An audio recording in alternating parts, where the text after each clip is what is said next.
What's up, Charm? I hold on, I can't see my broadcast. It's not showing. Let me bring this over here.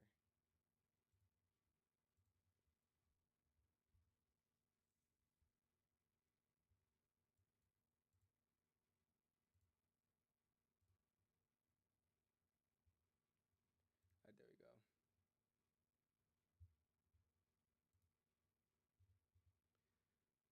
All right, chat. All right, guys, we're gonna be basically transporting our spy strategy. Well, it's not mainly for spy; it's for QQQ, IWM, and spy. So, what we're gonna be doing today is using that strategy, right? And we're gonna be transporting it to futures. Now, the thing is, I only trade options. I don't trade futures. But what if my option strategy can work for futures? So imagine like winning on options and then that same trade you take on futures and you still win. So theoretically, it should work. And let me tell you why it should work. Let me tell you why. I already have an idea on why it should work. Because the thing is, I trade only indexes. So when I say indexes, that's basically NQ, and NQ is basically QQQ, which is what I'm on right now. Then say if I was to take a trade on SPY, it would be SPY. SPY would be ES, and you can trade that on futures. And say if I was to trade on IWM, which I make a lot of freaking money off of IWM. So shout out to IWM because it made us a lot of money. But for what I know, theoretically, it should play out good. What is IWM? Do anybody know what IWM is? M2K. So M2K is IWM. Thank you, Jim MK, for actually sharing out the live stream. Make sure you guys follow. This is gonna be an interesting live stream because if this does work, guys, I'm about to go on futures, buy a funded account, and you know what I'm about to do? I'm about to make hella money off of that. All right, so let's compare. Let's do we like I said, I was gonna start off on QQQ. So we're gonna go over the strategy, basically go over what I'm gonna do, and then we're gonna see if it's gonna work for futures too, and we're gonna try to calculate it. So if we calculate the price, we can have an idea. I can't do like multiplication like 50 times 25 in my head. So I'm gonna use a calculator. If anybody could do that, like, yeah, shout out to you for doing like being good in math. But I'm gonna use a calculator. Okay. Okay. So first of all, if I'm gonna explain the strategy, I'm gonna have to kind of start from the start. So what we're gonna do is start from the start. And this is a day where our strategy does appear. So we're gonna see what we're gonna be making with futures actually. So what you're gonna do first is turn on your VWAP. Once you have your VWAP on, you're gonna have this upper band right here. You're gonna have this VWAP, and then you're gonna have this lower band. Now, this is what we're gonna have to turn on. Make sure you guys pay attention right here because if you guys don't, you guys can lose a lot of money. So what you're gonna do is turn on another band supply. Hold on, guys. TikTok, can y'all see this? Let me make sure you guys can see this. All right, yeah, y'all can see the middle. So in the middle is we're gonna use equation 1.795, right? So once we have that, this is the basically we've added two different bands. Oh, guys, we got 7 people in here. Guys, make sure you like up the stream, and we're gonna just like up the stream, like up the stream. We got no likes in here, but we got 9 people in here, so make sure you guys like it up. But once we have these bands right here, what you're going to see next is what we're going to be looking for is price action above the VWAP, which is the blue line that we did mark right here. Let's get rid of these things actually, so it won't be confusing. I want it to be like, I like when my chart is clean. Like, you know those charts that got everything on it? I hate that. Like, I want it to be simple to read. All right, so there we go right here. So once we get that price action above the VWAP, what we're going to be looking for is strong green candles. The stronger, the better, honestly. That's how I look at it. So once we get that price action above VWAP, what we're going to be waiting for is a drop on the lower band. We just need to know that there's going to be price above the VWAP so we know that there's buyers, because we don't want to buy in calls when everybody is trying to sell. Like, you don't want to sell into the trend. You need to make sure that there is buyers in the market. So as you see, this was confirming that there was buyers. And as you see, we got a drop. outside of the lower band. So I don't buy at the wick. I typically buy at the close. You get better feels, and for what I notice, like it actually helps with the win rate. There's gonna be trades that you miss because you didn't buy at the wick, but there's gonna be a lot of trades that you could have potentially lost if you bought at the wick. So this works best when we get a close under the lower band. So once we get that close, what we're gonna do is buy calls, right? And then once we buy our calls, we're gonna have two different TPs. The TPs that we're gonna have is going to be at our VWAP and it's gonna be at our upper band. So as you see, this would have been a simple trade that we did. I'm pretty sure we traded this month. I did this live in my community April 1st, and we was able to get this really, really good trade. Now, this is the thing. I already know it works on options. I just gotta make sure it will work on futures. So let's actually go to NQ real quick. Sound is really low. Hold on. I think it's because I gotta take this thing off.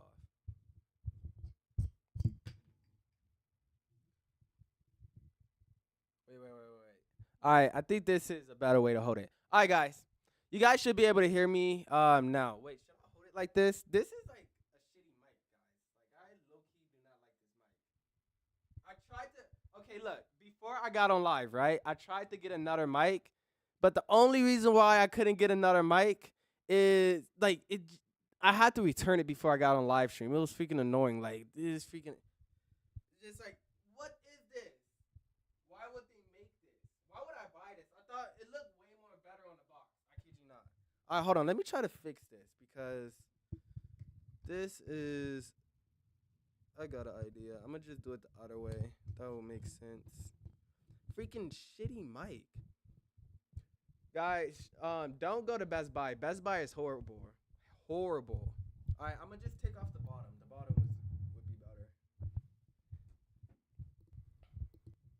All right, guys, that should be better.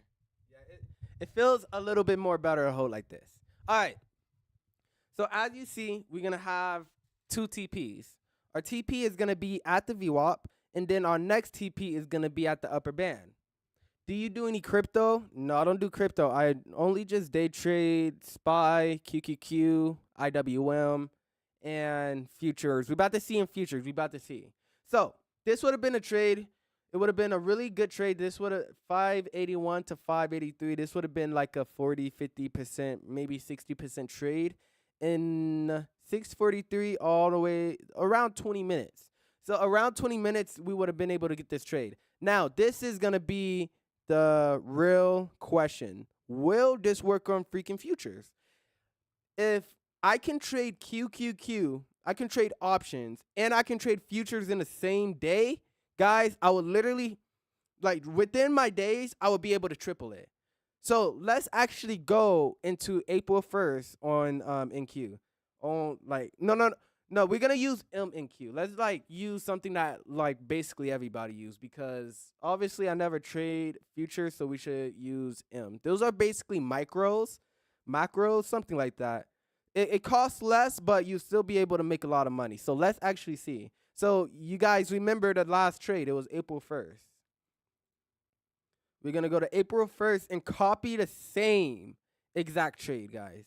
So the same exact trade, we're gonna see if it works for QQQ, well, NQ. Okay, guys, so when did we buy it? So as you see, we bought at 643. Our strategy appeared at 643. So let's buy at 643. Right here, this is 643, right here. So let's put our buy right here. Okay, looking pretty good, actually. And then we sold at 703. So now let's go to 703. Boom, right here. Oh my gosh, guys. This would have been a dub. Guys, look at this dub, actually. Look how many points this is. If you guys can't see this because it's blurry on TikTok, you may be able to see it on YouTube. I'm actually live on YouTube right now. So if you guys want to see it in better quality, make sure you guys join it on YouTube. But as you see, this is going up 85 freaking points. Okay, I wonder how much that is. So let's go on calculator.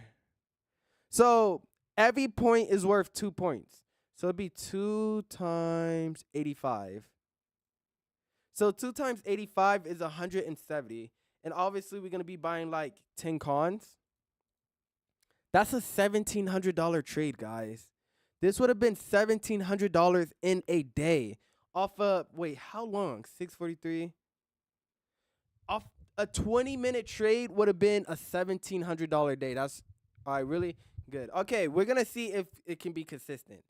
Because like what if like you gotta go down a lot? But as you see, we didn't have to really go down. That's what I do like about my strategy. It went down 8 points, but it went up 85 points. What is that?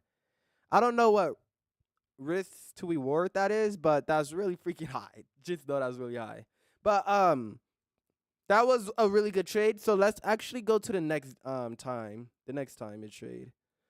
So as you see, I would say we kind of get a trade right here on April 2nd. Now, this is going to be an interesting day because it still does hit our TP and we're able to see our position. See, it's a what's today? It's Thursday. So, as you see, we get the price section above the VWAP. Once we get the price section above the VWAP, what we're looking for now is a drop on the lower band. So, as you see, we get a drop right here and we get a drop right here. So, what I'm going to do is enter in around this area. And as you see, we obviously the trade wins. What indicator do you use, guys? The indicator that I use, make sure you guys are paying attention to it. It is VWAP. So make sure you guys Stream Deck available, but make sure you guys know that this is VWAP. This is the upper band, and this is another custom band that I have as well. So as you see, this would have been a trade, right? So 638. All right, so it would have been literally the next day. So that first day, how much money did we make? $1,700. All right, let's actually mark it down so we can remember it. You know, this would have been a $1,700 trade. Wait, I think the plus go in the front. All right, it looked like a T. Wait, guys, does this look like a T? I think this looks like a T. All right, we're gonna just do this. Hold on. An arrow up.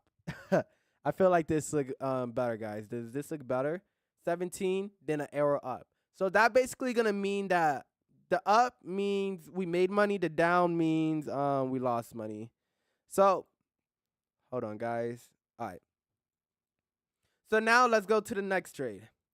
Now this is the next trade, guys. The next trade is actually pretty interesting. So let's see when we bought. We bought 639. So we bought at 639. So around here actually. Bring this up. And when there we sold at 651. So a little bit right round here. So this is actually pretty good. I'm starting to see that this is really 1 to 2 risk to reward. So well, 1 to 2 RR. But this is actually a really good trade because this goes up 82 points now. Did we make 82 points on the last trade, guys? Was it 82 or was it another? We can just do it again because we already have the calculations. So it's $2 a point, and then it's 82. We went up 82 points on this day, 164, and we buy 10. So this would have been another $1,600 trade. Oh, the last one was $1,700. This one is going to be $1,600. So this is actually really good. The only reason why I say this is good is because, like, look how much profit we're making off of these trades. And then if you think about it, it's only the first 2 days of the month. And these are actually trades that I did take with the community. As you see, hold on, let's go scroll up. So as you see right here, this trades that I am trading with the community, and we're actually getting in a lot of trades. Like for example, here we go, a spy call, right? We got it to 0.71 all the way to 109, which is basically like a 30% trade. Then 150 all the way to basically 200. I think that's like 30%. So much consistency, guys. So much freaking consistency. We got 144 all the way to 254. So that's really good. So as you see, we're taking these trades. So these are realistic numbers. So as you see, what we're going to do right here is go up again because now we're 2 for 2. We didn't win. We didn't lose any trades. What's up, Talks Luxury, Josie, Adidas? Yeah, oh, Joey, Adidas. What's up, guys?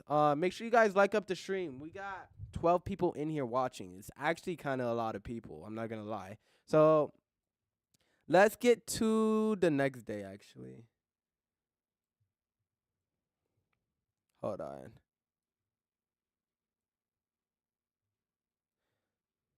All right.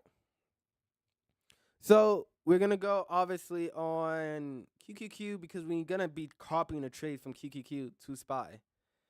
So Sonder, you to go. Thank you, thank you, thank you. I appreciate it. Okay, now this is an interesting day because this is actually gonna be a day I don't trade, even though we could have won, but our strategy, hell no. So on futures, we're not gonna take this trade because our strategy doesn't appear. The only reason why it doesn't appear is because we're not buying outside. We're only buying inside this range. So when it goes down lower, that just shows us that we're hitting an area where we don't want to buy at because it's too oversold. That's way too low. So as you see, it dropped on its second lower band. We're not gonna trade it. No, we're not gonna do that. So April 6th, there was no trade. So we're gonna skip this day.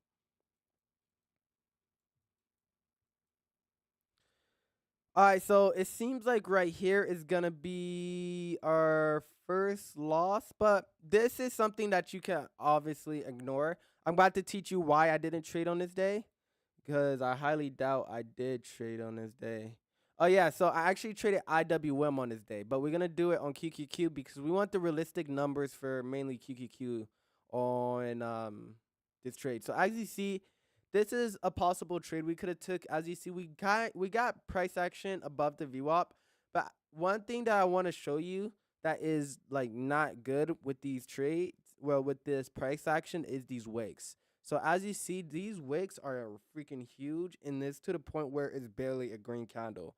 Like buyers was they had to fight really hard, and as you see, the next candle was pure rejection. So this could possibly be a reason why a lot of people are not gonna get in a trade. And if you don't want to get in a trade, don't like trip off of it. At the end of the day, if you take more shitty trades, the more shitty trades is gonna hit you, and it's gonna hit you. You're gonna feel the effect. And if you have to feel the effect of losing trades, you're gonna obviously lose money. Nobody wants to lose money. There's not people who get into trading who want to lose money. We're getting a lot of people who's joining. We got Flexing, Ball, Eric, Donald, Lewis, 22 Jacks, John, Gravity. What's up, guys? Keon, Adam, Bobby. What's up? We getting so many people just joining. Holy guys. Make sure you guys comment, like up this live. Thank you for the likes, Army Girl. Damn, we got I'm just talking to so many people right now. I can't believe this. But now, as you see, we would have say hypothetically you wanted to just ignore it and you want to just take the trade, and you just take the trade even though it's not really the best setup. You take the trade. As you see, we would have got stopped out very quick. As you see, it hit the second lower band with bad continuation. But typically, you want to have an area where you're always gonna end up selling. So when you sell, the part where you're gonna be selling is I would say like 25 to 30, to be honest, because if you're going to be getting 80 points per trade, you can go down 40, but that's honestly way too much for me. I would say like 20 points at max. 20 to 30 points at max. So let's actually go down and see and calculate what a 5 point loss looks like. So as you see, 647 on the 7th. 647 on the 7th. 647. All right, so as you see, we have our stops at 80. And then if we put our stops at 25, guys, let's see where we end up at. Thank you, Frank, for the follow. And Darren Talo 500 for the follow. Shout out to you guys. As you see, we did not hit the area. We actually ended up with a loss, so we're gonna count this.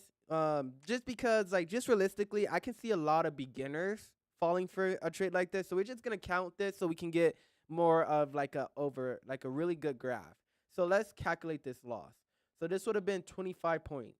So 2 times 25 times 10. All right, so actually, this is a really good loss. I know this was a $500 loss. This would have been a $500 loss, but compared to our wins, this is not nothing actually. So in one loss, we would have lost $500. But look at the other trades. This trade we won $1,600.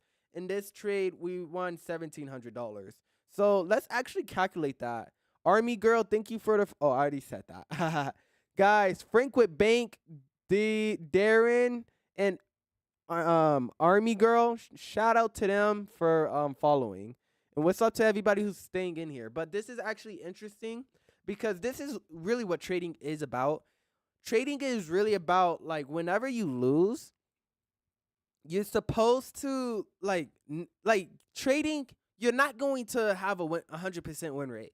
You actually need to be prepared to lose. So when you say, "Oh, what do you mean, Sonder? What do you mean prepared to lose?" You need to be able to manage your risk. So let me tell you exactly how this is managing risk. So let's say one day you make $1,700, right? Then the next day you made $1,600. That's $3,300 in 2 days. Now, this is the thing. Oh, this is a loss. So we're gonna have to go down like this. Wait. Yeah, like this. So now, as you see, this one is the only uniquely different thing because this is a loss, which is going to be bounded. As you see, this would have been a $500 loss. Guys, do you see how you still have money? That is what trading is about. You're supposed to be able to manage your losing trades. If you don't manage your losing trades, you're going to end up unprofitable because your losing days is way more bigger than your winning days. You're going to fail in trading. And I'm only telling you that because you don't want to waste your time into a skill to just give up. You know what I'm saying? So make sure you guys are always actually like figuring out how to manage your losses.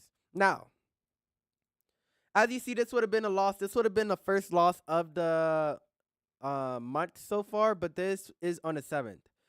So now let's go to our next trade on QQQ. This day, it doesn't show.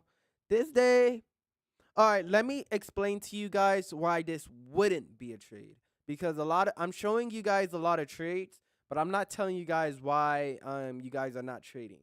So we're gonna do a little test. We got 4 people on YouTube and we got 14 people on TikTok. So we're gonna do a little test to see how much you guys are actually paying attention or you guys are actually not paying attention. Okay. Now, as you see, we get the price action above the VWAP, which is the green candles above this VWAP. But now when we get a drop, right? When we get a drop, we get our drop right here. Now, this is going to be our drop. I want somebody to tell me why this wouldn't be a trade and you would have lost this trade.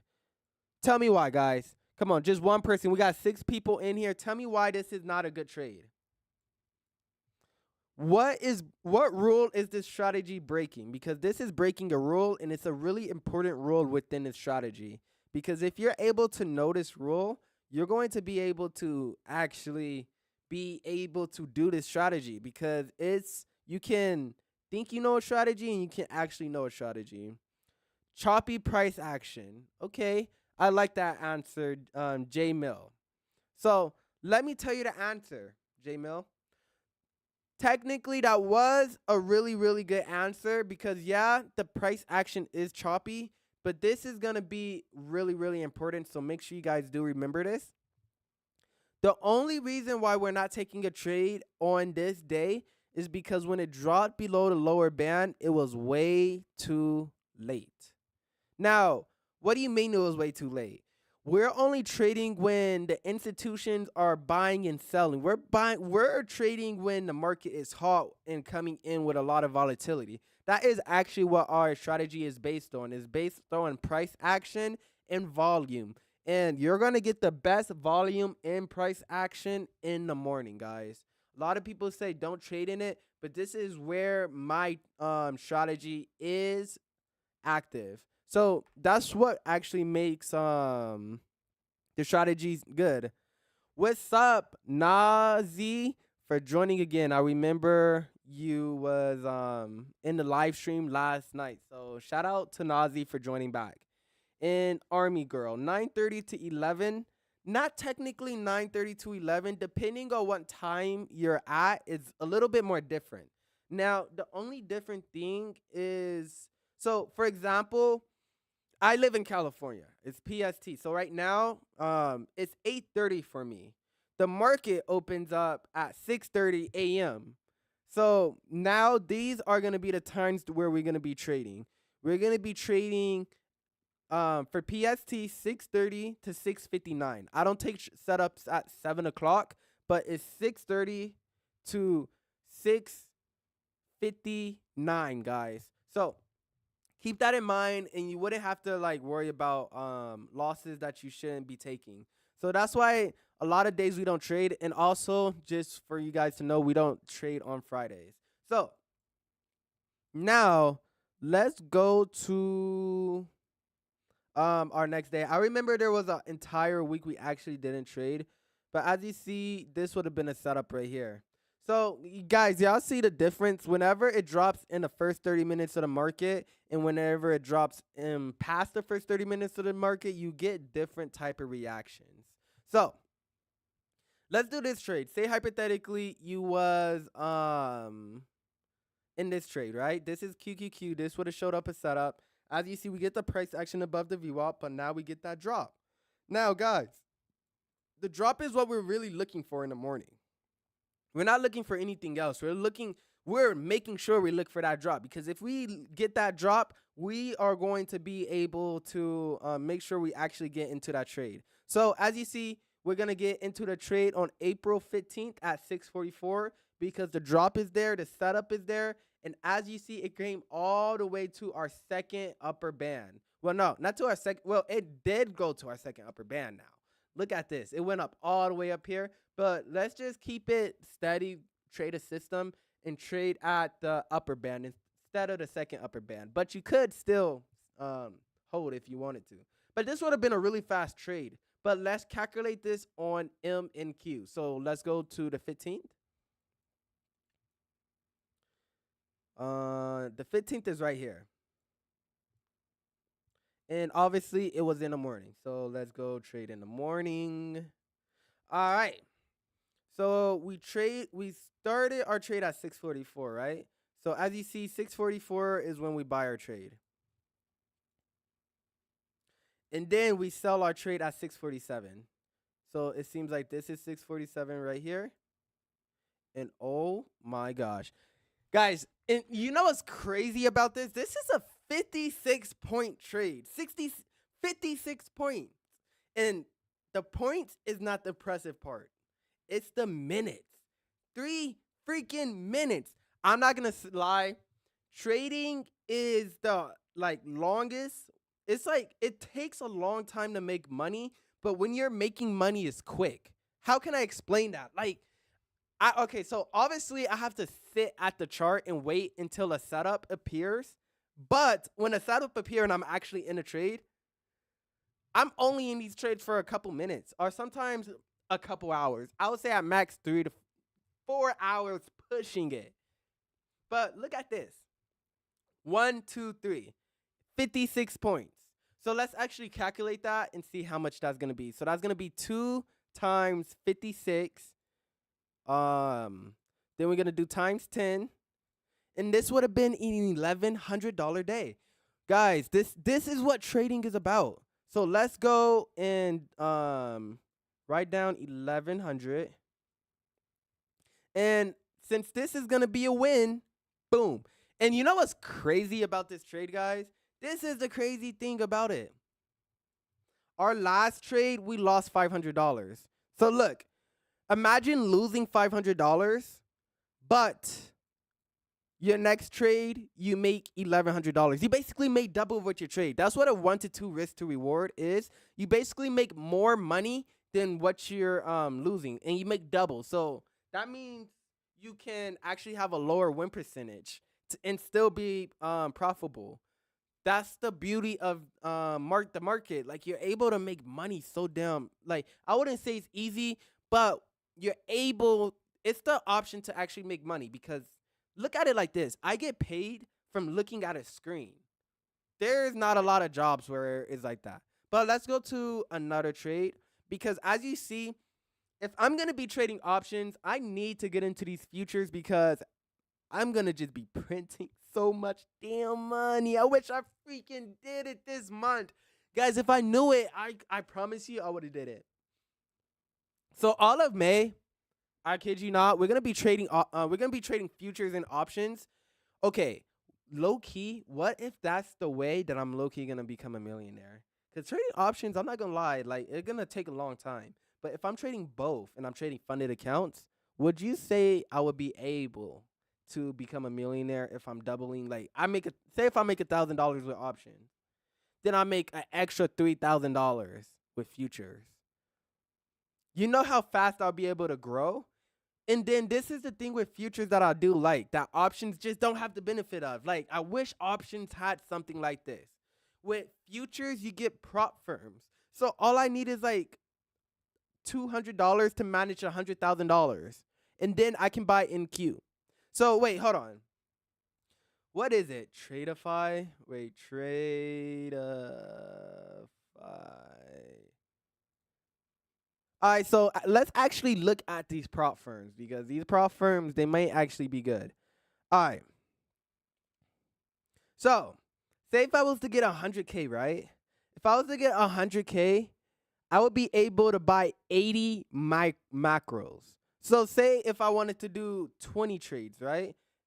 If I wanted to do 20 cons, that would be a $2,200 trade right here. That is insane, guys. So we're gonna actually, guys, we can't wait, because we're already making so much money with options. And when I say we're making so much money with options, guys, I'm not joking. Like, our members actually we just been profiting all year, guys.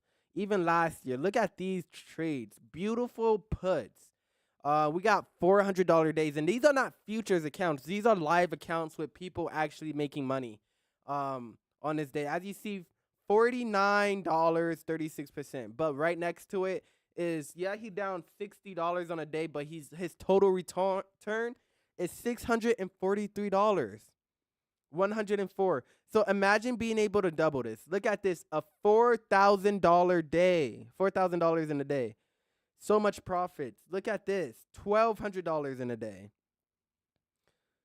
Look at the consistency. Look at the consistencies. No losses in a week. This is what my students are actually bringing in. So being able to double it with futures, it just sounds like a really, really, really, really, really, really good thing. All right. So now we're done with QQQ.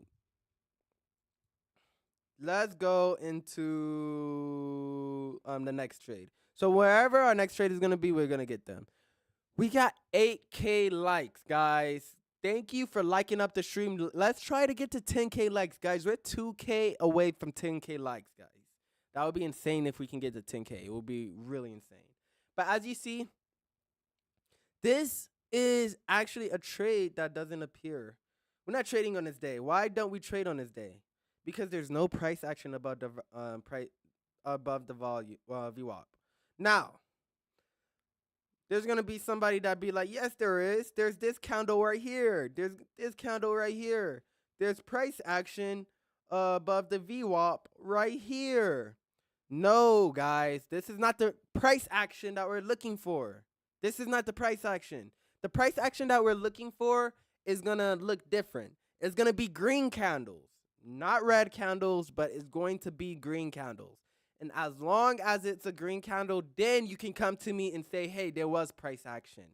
But as you see, no green candles. No, you're gonna be like, oh, how about this candle? No, this the market wasn't open. It's between 6:30 and 6:59. All right, so make sure you guys put that in your brain. All right, so as you see, this is a Friday. We don't trade. Monday seems like we don't get a trade. We do get a drop, but it's at 7:18. So if it's at 7:18, we're not gonna take the trade. Yo, shout out to everybody who is sharing the live. Eli Faint Dermanvel. Shout out to you for sharing the live. Make sure you guys share it because I'm giving out a lot of advice. I noticed TikTok don't want to push out my live because I'm giving out really, really good advice. I'm not telling you guys to go pay for a course. I'm telling you guys how to actually trade and just comparing it to futures. So make sure you guys do share it the live because this is really going to be some of the best information that you're going to find on this platform. Okay. Now, as you see right here, we get price action above here, but the thing is we get a drop, but the drop is at 759, well, 758 to be exact. And the thing is we're not trading at that time. You guys got to think about it. If we trade past our time limit, which is at 7 o'clock. 7 o'clock is our time limit. We're not trading past 7 o'clock. If we trade past 7 o'clock, what are we doing? We're not trading our strategy. And if you're not trading a strategy in a trade and you're buying a trade, you're gambling. That's what you're doing. So make sure you guys don't do that. You know what would be cool? What if my live streams had background music? That would be actually a really good idea. Like if I had like background music, like jazz, like I'm probably gonna turn that on. You know what? I'm about to actually turn that on right now. Just like jazz. But I'm not gonna be able to hear it, but I'm gonna turn it down. But it's gonna be like background music, you know? Or what if I do like intense music? Hold on. You're gonna just put on jazz. Jazz relaxing music. It's gonna be a really high frequency live. Okay. Now we're gonna turn this on a little bit. All right, guys, can y'all hear this? Can y'all hear it? That should.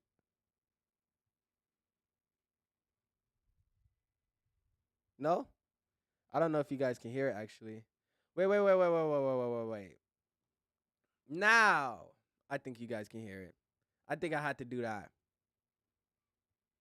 Is it loud or no?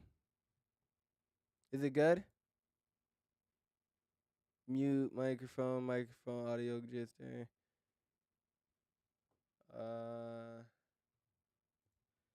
I don't know if it's working. If it is working, I really do hope it's working. I'll just I'll just keep it right there. If it's not working, that sucks for me. All right, but let's get into the next trade, guys. Let's get into the next trade. So as you see, we're up $1,100 right here. We've been looking for the next trade. As you see, this wasn't a trade. Because 758. If it's 758, it's past our time, so we're not trading around that. So let's go to Wednesday. Wednesday, we get a trade. I wouldn't really count. Oh yeah, we could count this. All right, we get a trade on the 22nd. So the 22nd, we get our trade. As you see, we get our price action above the VWAP right here. Once we get that price action above the VWAP, we get our drop on the lower band. Now, when we get our drop on the lower band, what are we going to do? We're going to buy some calls. Then as you see, it hit our upper band, and now we're going to see when it hit our upper band. Let's just say right here at 647. I wonder how much money this is going to be, guys. What do y'all think it's going to be? Up it a bit. Hold on. Can you guys hear it better now?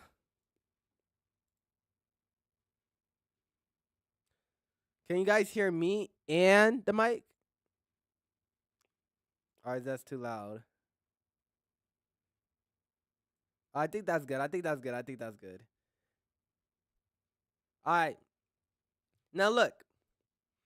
This is the thing. What separates this trade from this trade?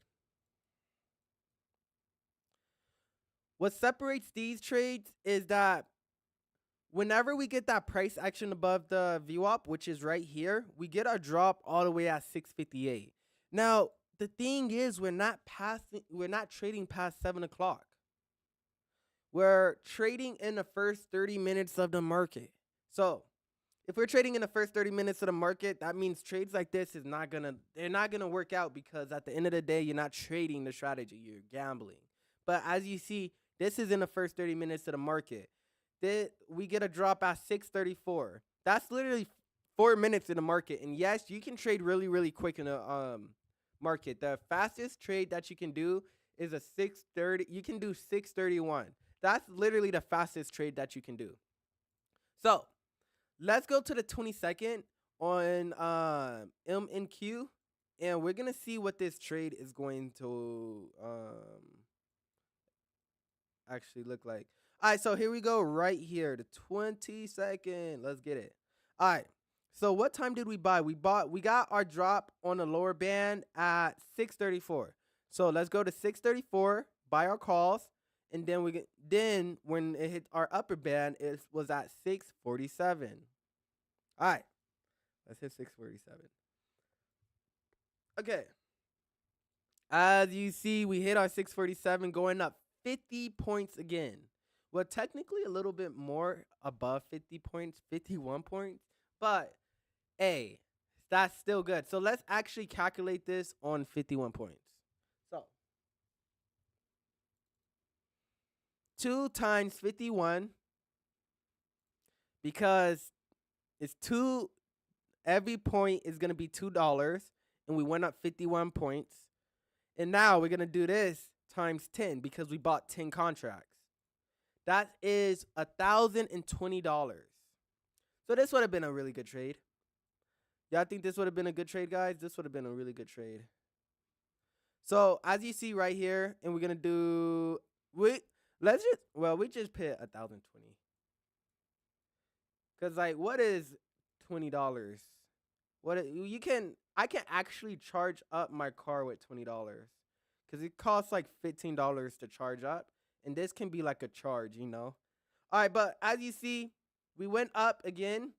So far we're doing really, really good, actually. Like, we did not take much losses. Now we're gonna go to another trade, and because we're trading throughout the entire month. We're not just trading one time a month. We're trading throughout the entire month. Now, as you see, the 23rd, we're not trading.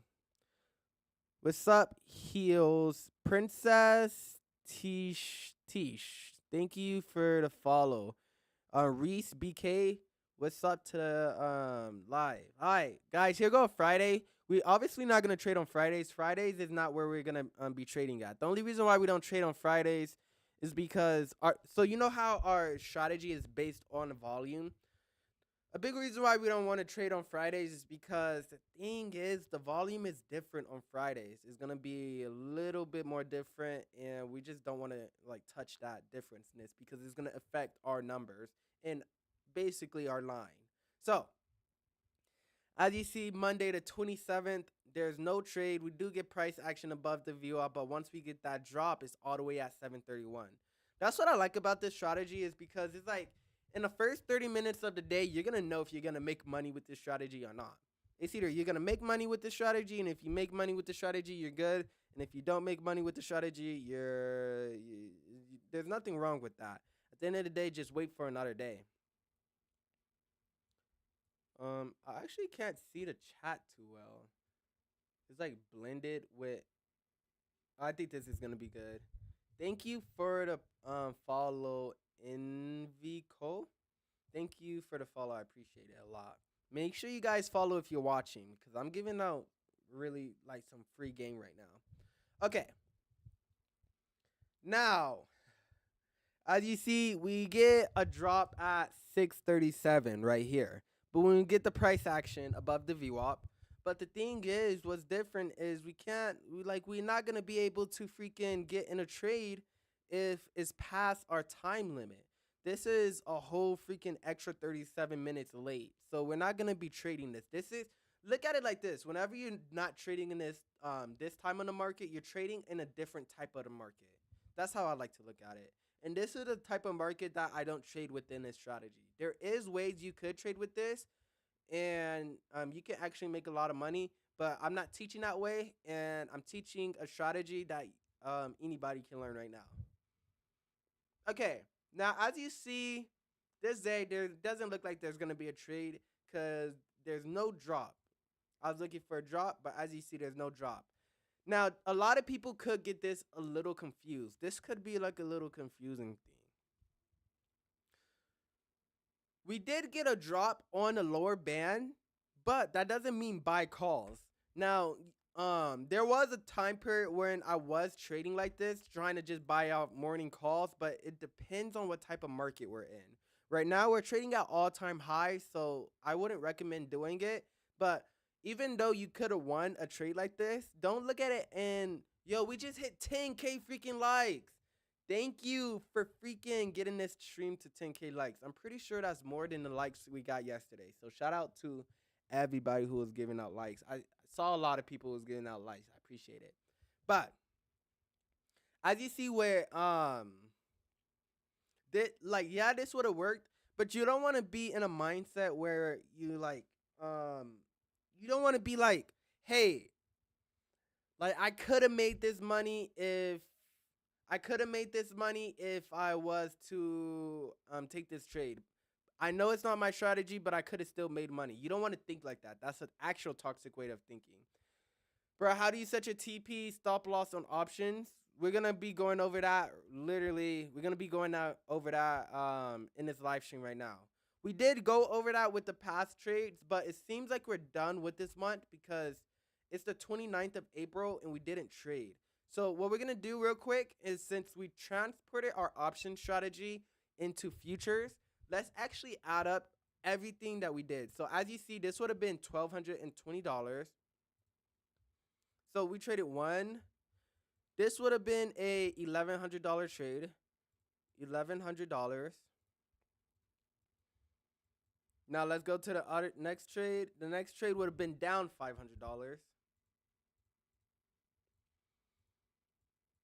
And then this trade would have been $1,600. And this trade would have been $1,700. So let's see what this is, actually. I don't think it's 10K. So this would have been a $5,000 month with trading M and Q with just the future side, and that's not including the option side. That's actually really good. And that's with buying 10 cons.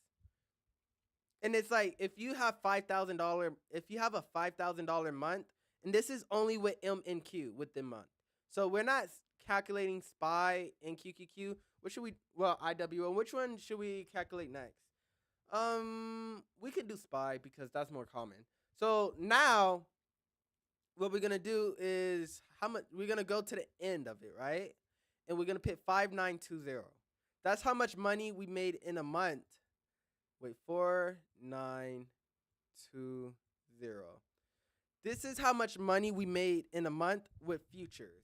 So we need to keep this in mind because this is only on QQQ, and we need, in Q, and we need to calculate for SPY and IWM. Okay. So let's go to SPY. So we're going to go all the way to the first of the month, right?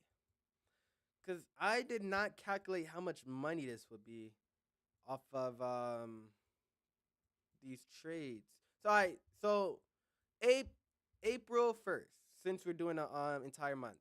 So someone said, how do you set your stop loss and how do you set your TP? And we're about to go over that right now. All right, Ryan, your question is about to get answered. So make sure you pay attention. So as you see, we have our VWAP on, we have our upper band, and we have our second band. So as you see, what we're going to wait for is price action above the VWAP, specifically green candles. And once we get those green candles, as you see, we're going to wait until we get a drop on the lower band. Now, when we buy, we're going to obviously need a TP. We're going to need a stop loss. So where our stop loss is going to be is where our lower band is. So theoretically, our stop loss is going to be able to move. But on futures, what I'm going to do is we're going to just put our stop loss at 4 points. I feel like that is going to be way more better long term. So now, as you see, it hit our upper band at 708. I only have Robinhood. Yeah, well, if you only have Robinhood, that's what we're trading on right now. So like the balance that I have on my account is actually from options from Robinhood. But obviously, the thing is, I've been trading options for 2 years, about to be 3 years soon. This is the thing. I noticed that like I trade SPY, QQQ, and IWM, and they move similar. And then I was wondering, I was like, QQQ kind of moves similar to SPY, and SPY and QQQ kind of move similar to IWM. So I created a strategy, and it was only for options. After that, it made me realize if it's working for options, it's gonna work for futures. And with futures, you get to leverage your money. So like with $100, you'll be able to manage 50K worth of contracts. Now, yeah, you're gonna be under rules, but now you can use that money to make more money.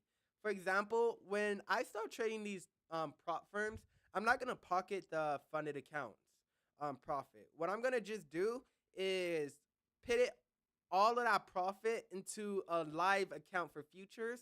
And the only reason why I'm gonna do that is because can you lower the music? Is the music high, guys? I wonder if the music is high. I can't hear my own stream. Hold on, guys. Let's lower the music just a little bit. Like right here. All right. And look, this is the thing. Whenever you're investing, and the thing is, you can leverage a small amount of money, right? And you can use it to make a lot of money. Now, with futures, you can do that with futures way more easier with options because with options, for what I know, there's not a lot of freaking funded accounts. You can't leverage money. Basically, the options contracts is already leveraged. But the only thing that I don't like about trading prop firms is that they have weird rules. Like their rules, I don't really like them, and I never really traded with fake money. I traded if you, the only way I trade with fake money is if I'm back testing. So I don't like the fact that I can't exercise the way that I want to, or I can't get paid out the way I want to. So I'm gonna just utilize every payout that I do get to build up probably like $50,000, and if I can get $50,000 into a um live account for futures, it'd just be way more easier. But then again, at the end of the day, yeah, the rules suck, but then again, they give you the option to be leveraged. So I'm not really tripping about it, but that's something that long term that you guys may want to think about. Like, I don't want to just have these freaking shot. I don't want to have these trades, right? I don't want to have these freaking trades and I can't get a payout from it because that what happens with trading. With these prop firms, you can make like $10,000, but if you make too much money, they're not gonna give you a payout because of a consistency world. So honestly, I wouldn't like do that long term, but a lot of people do. Their strategy is effective, but I don't trade. I don't want to trade almost every single day. I want to be able to trade when I want. There's even rules where you have to trade at least once a week. There, if I don't want to trade for a week, don't let me. I don't want to get forced to trade for an entire week. So that's why I want to start doing a live account. All right, but as you see, this would have been our first trade. Let's go to ES. Well, we're gonna go to mini. So this is gonna be MES. So every point is going to be $5. So let's go into our the first of the month.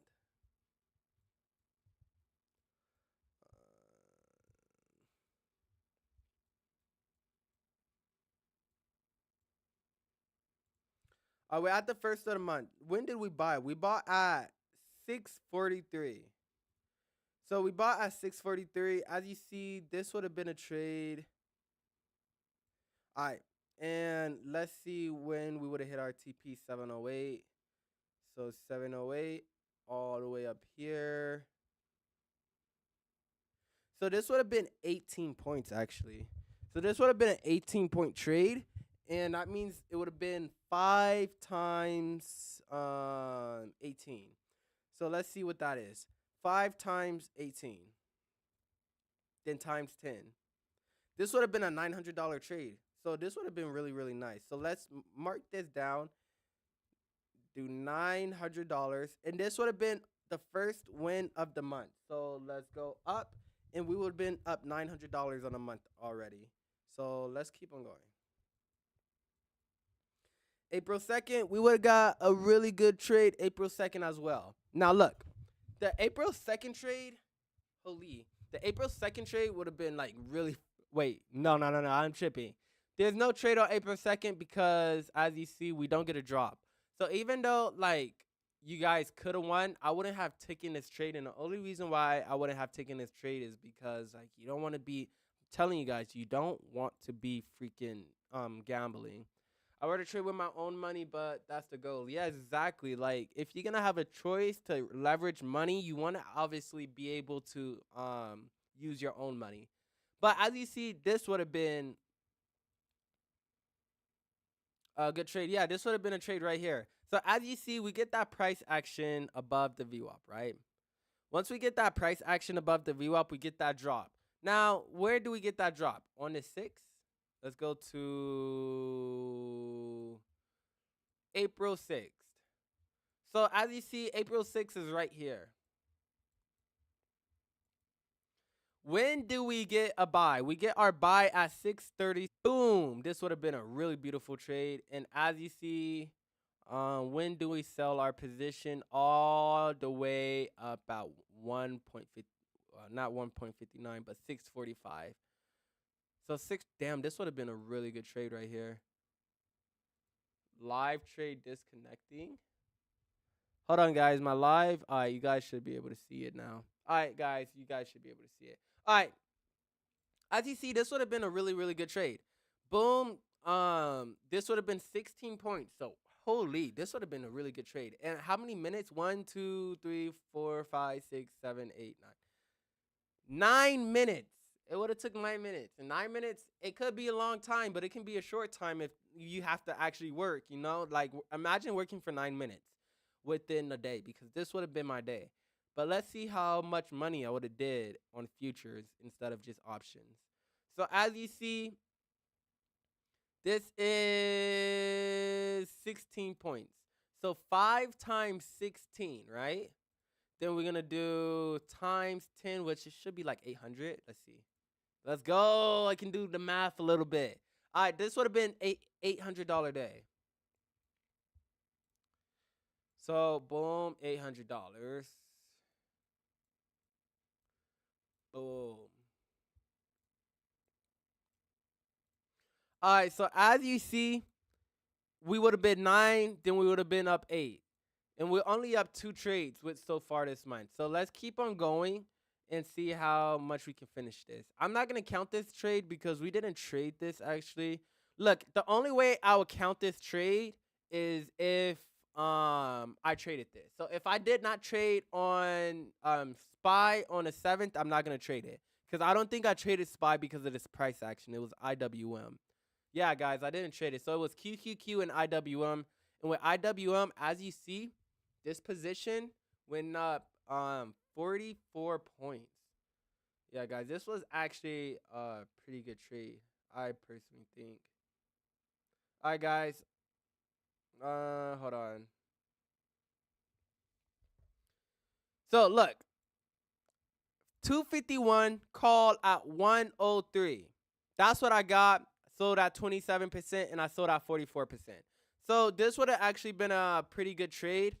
I didn't trade it on SPY. I did trade QQQ. I did take a small loss on QQQ, but it didn't compare to actually the 44%.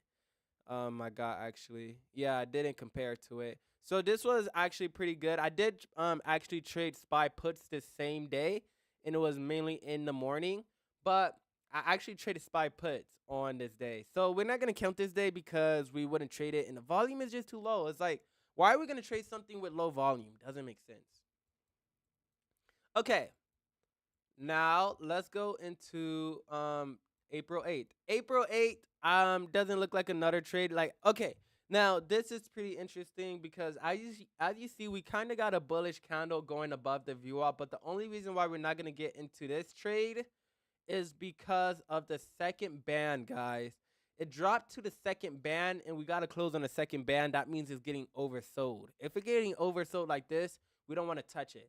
And this is a good reason why, because, for example, what I noticed is with this custom equation, if you guys don't see it, it's right here, 1.795. Every time it comes to the second, skip the, if it skip the lower band and go straight to the second lower band and close at that second lower band, that means these sellers are pushing down the market. So if it's pushing down the market, don't try to just sit there and rush into a trade. Like at the end of the day, just let it sell off for anything. Use it as confirmation that, hey, like my bias is changing and it's going to be more of a bearish sell off. So I didn't trade on the 8th. I didn't trade on the 9th. And as you see, this would actually, oh no, this wouldn't have been a trade because this is a Friday and I don't trade on Fridays. Now, the 13th, the 14th, and the 15th, the 15th was actually a trade. It's funny how I got a trade on QQQ and NQ, and now I'm getting a trade on SPY in ES. That is 4 different assets on one single day. Damn. This is actually gonna generate so much money. Look, when I kid you not, give it like a year from now. I would say like a year from now, you guys are gonna be like, yo, like he was just talking about trading options and futures together, and y'all gonna try to hop on a wave. But this is actually insane. As you see, we get our sell, our last order all the way up at 714. So when is it? This is the 15th. So let's go to the 15th. As you see, it was a while, but this is what I like about trading. You want to just be patient. And if you can be patient, you be good. So let's go on to the 15th. And what time was it? It was at 6:44. So 6:44, our strategy appeared. So what do you do when your strategy appears? Obviously, buy it. And then you buy in. And when did we sell? We sold at 7:14. So let's go to 7:14.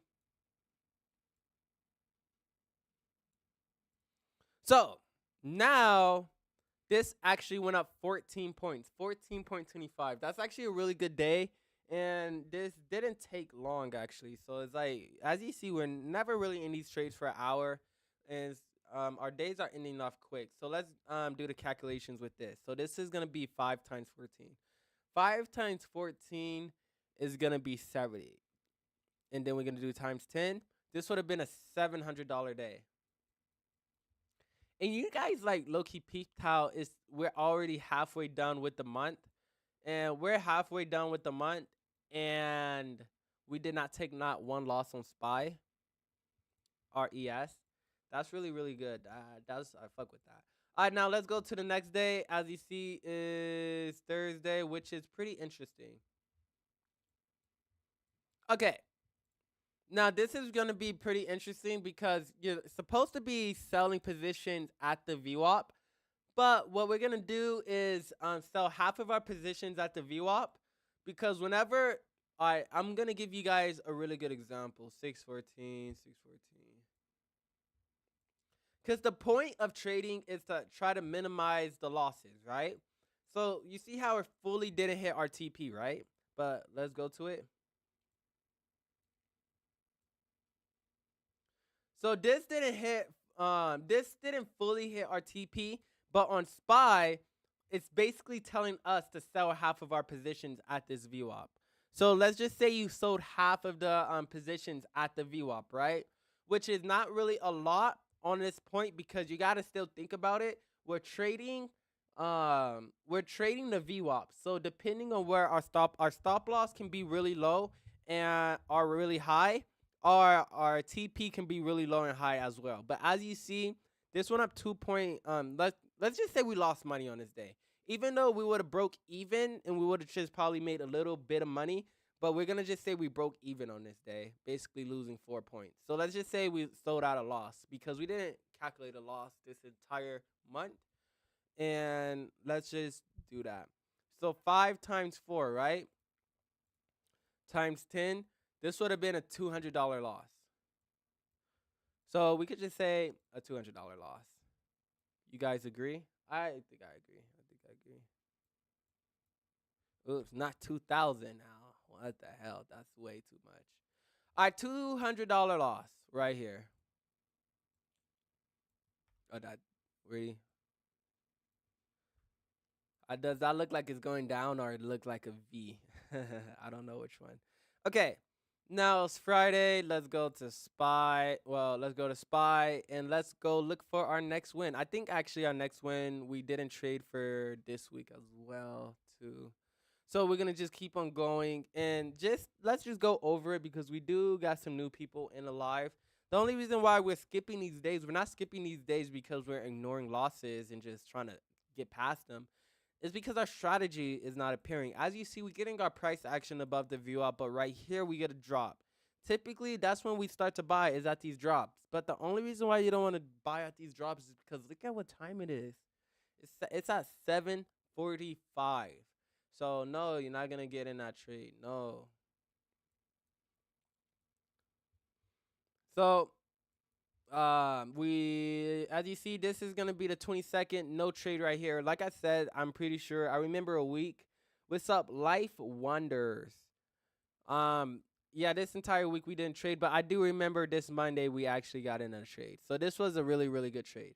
So this day I actually made $1,600 on this day. So this was actually a really good day because you was able to get profit.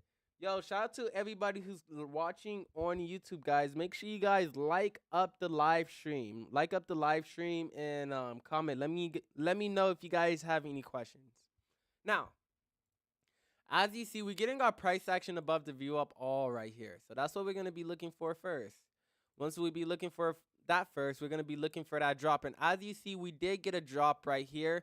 And guys, the only reason why we're gonna buy at this drop is simply because what's different from this drop from the other drops? This drop is in the range. Now, yes, it does wick at the lower band, but it got bought up. The thing is, we're looking for this area to get bought up at.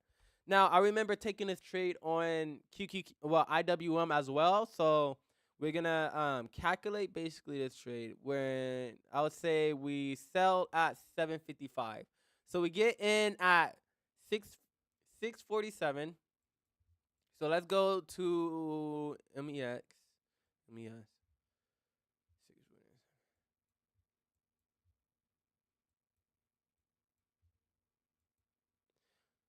So 647, which is right here. Let's put it right here. Put our stops, get our stops, and where did we sell at? 655. All the way up here. So this would have been going up 10 freaking points. 10 points. That's actually good. So let's actually see how much that is. So 5 times 10 is 50, and that would have been $500. Let's see. $500. Let's go. All right, so as you see, this would have been a $500 trade. Let's see how fast this was. Guys, how fast do y'all think this was? Like, say, like, real quick to yourself, and I'm about to do it right now. And we're going to see how many minutes this was. So just say it right now. All right, hopefully you guys already said it. Okay. This would have taken 1, 2, 3, 4, 5, 6, 7, 8. This would have took 8 minutes. An 8-minute trade. That is really, really quick, actually. Like, imagine working for 8 minutes. Well, okay, let's actually do a realistic thing because I know I've been saying 8 minutes, but that's really clickbait. This would have been basically 8 minutes, 6:55, and you got to start at 6:33, 4, 5. This would have been 25 minutes of work. Do you stream when you trade? Yeah, I stream literally every single time I trade. I stream with my community. And also, if you want to see those streams, you can actually click my page and you can see me live trade. I just be live trading. I get in a trade and I just wait. It's just really repetitive. I'm telling you, trading is really repetitive. I just wait, look at the screen, see it make money, and then my students will get in a trade with me. As you see, let's go to profits. They'll get in a trade with me, and they would just make the money with me. All they do is just wait. So as you see, this person made $157 from just like kind of waiting. It's pretty funny because like these like my members be banking like 107, but look at this. This is like down there 200%, 184%, 80% gain. So imagine getting an 80% gain on your money. 99%. This would have been 907. And when I say there's a lot of profit, there's like everywhere. Look at this. This was actually our most recent trade. So that's why it says May 1st, because it was actually yesterday. It was QQQ calls. And we made $1,300 and we posted this out. So if you guys was in this Discord, you guys could have literally got into the QQQ calls that we posted out literally right here. So wait. Yeah, I think this is it right here. So as you see, it kept on going up. Yeah, so we posted it April 30th, and it was for May 1st, and it went all the way up to 519, guys. Imagine waking up to money. So basically, if you took this trade, you would have woke up to money. Sadly, I didn't take this trade because I don't really swing out positions that much. But like, don't think I'm not gonna be missing my next trade. How do you connect your Robinhood into TradingView? No, you just the best thing to do is just honestly, the best thing to do is not just connect it. The best thing to do is actually just look at TradingView on a computer on another device and trade on your phone. You don't really need another device to trade, but I just use TradingView because that's actually where I can like you can't code an indicator, you can't have VWAP on Robinhood. So I'm basically just use TradingView to view the charts. It's not to execute orders. What's up, James? All right, chat. We're gonna go into our next trade. Wait, I think that was our next. No. I remember we got in another. Wait, no. Was it on Spy? I think it was on IWM actually. We're gonna see. It was on the 30th. I think so. Yeah, it was on the 30th. I remember. Oh wait. I was like, wait, that's a loss. I was like, I don't remember losing on the 30th, but it was because it was on MES. So let's see. Okay, so we actually didn't trade on ES or SPY on the 30th. It was on IWM. But lastly, we got one more last thing. But guys, isn't this crazy? All right, type 1 if you understand the strategy and like can like get where I'm coming from. Type 2 if it goes over your head and you don't understand at all. You know what? Actually, I could do like a poll. Let's do a poll. I don't know if anybody will vote, but we're gonna do a poll instead. Actually, how do I do the poll? How do I do it?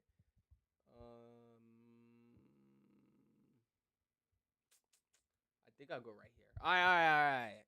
You guys are ready for the poll? You guys are ready for the poll? Okay. Which happy face if you guys understand it, sad face if you don't understand it. I want to see if my teaching is good. Wait, what happened to my poll? Wait, did my poll just disappear? Oh, there we go. All right, happy face if you understand it, sad face if you don't. Okay, I think it's 6 people in here, but I'm probably going to get one interaction because everybody is just like watching. Yeah, everybody's just watching. Okay. Well, at least we got a happy face. 1, okay. Hey, we're getting some people that's understanding it. That's really good. Like at the end of the day, like if one person can understand it, or what, 2 people can understand, well, 3 people can understand it.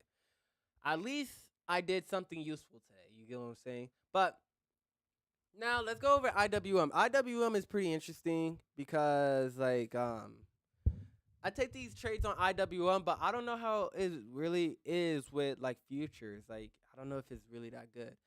I think it's like M2K though. M2K. Yeah, M2K for IWM futures. All right.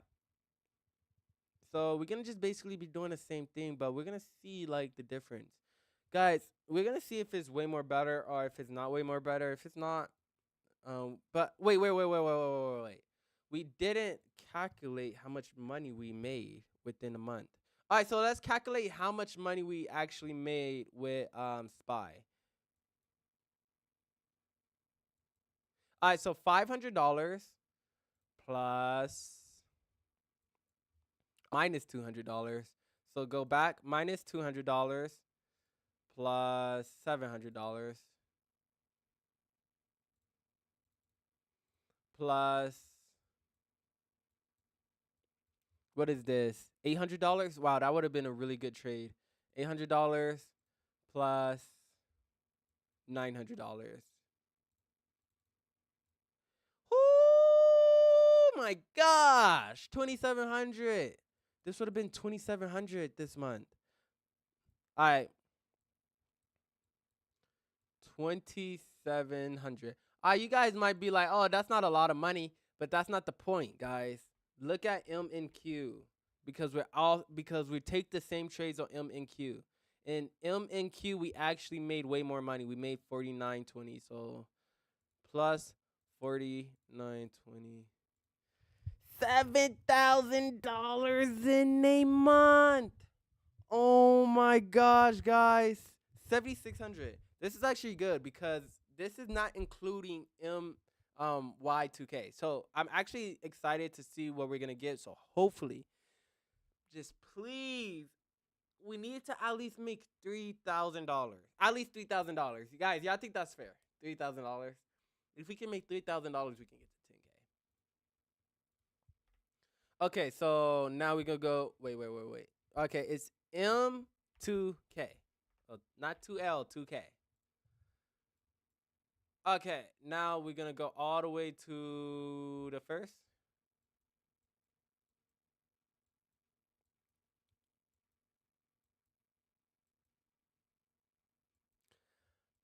And see if we're gonna get a trade. Okay, so as you see right here, price action above the VWAP, no trade. Doesn't seem like we got that drop. What's up, Kenny Jr.? As you see, we didn't get a drop. If we're not gonna get a drop, we're not going to get in a trade. So our strategy actually did not appear on this day, so we're not gonna get in this. We're not gonna get into anything. This was actually an insane day. This was really an insane day. Look how much this went up. This actually went up hella. It seems like we get a trade right here. Okay, so it seems like we get a trade right here, which is pretty good. So we're gonna see what gain we actually get. So with so it's 5 points as well. Wait, is it? Wait, let me like make sure because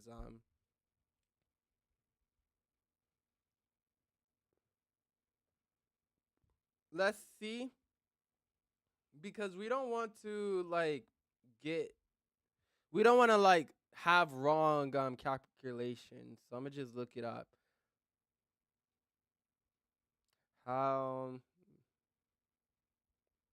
is a point on M2K?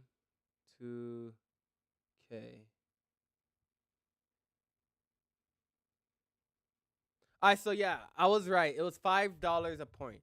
So let's do it. As you see, 648. Boom, get our calls right there. As you see, we hit our TP all the way at 7 o'clock. So this is 6:48 to 7 o'clock, so around 12 minutes. Let's see where this actually goes to. 6:48. Let's go to the 6 on M2K because that's actually our first trade is on the 6.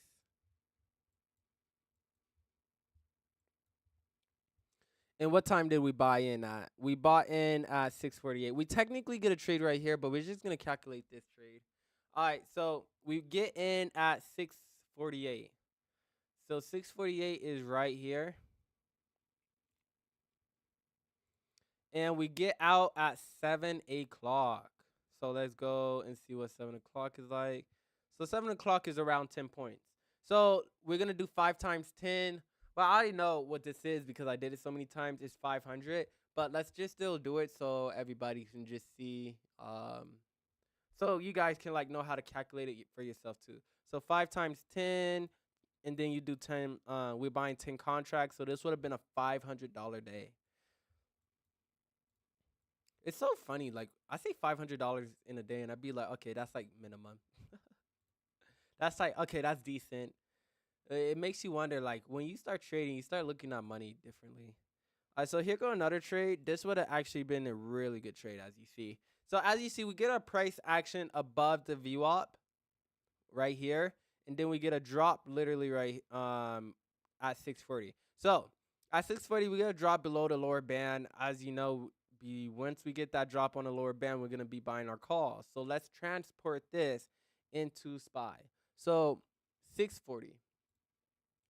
Wait, what day was it? This was the 7th. So this is actually literally just the next day. So that's good. I like days like that, where weeks where when I get done with a trade, I'm already entering into another trade the next day, so I can like consistently see the money, because sometimes it can be dismotivating when you don't make money in a day, but you gotta like understand like, hey, that's what trading is about. You're not supposed to rush into everything. But as you see, this would have been really insane. 640 is when we would have bought, and as you see, 640 is right here. Boom. And let's put our stop loss right here. And when we had our TP 654. 654. All right. Who is liking up this TikTok live? Because like shout out to them. I don't see the username is not popping up anymore, but I am seeing them likes. You got us to 22K likes. Shout out to Army Girl. Shout out to you. Is this your first time in a live stream?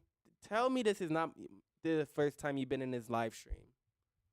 Because if you keep on joining these live streams, I'm going to remember this, because you got us to 23K.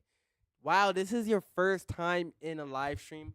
Well, welcome back. I used to be a live streamer on TikTok, but I fell off. That's why I have like 10K viewers. I stopped going live. Like sometimes you just want to go live, but now I want to make some content. I want to make some really, really nice content. Like there was a time when I was getting like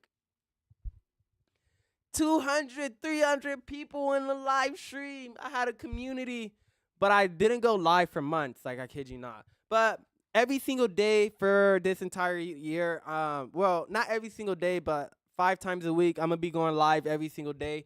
The goal is to build my followings. So make sure you guys actually be interacting with my content, because I'm not gonna be creating basic content.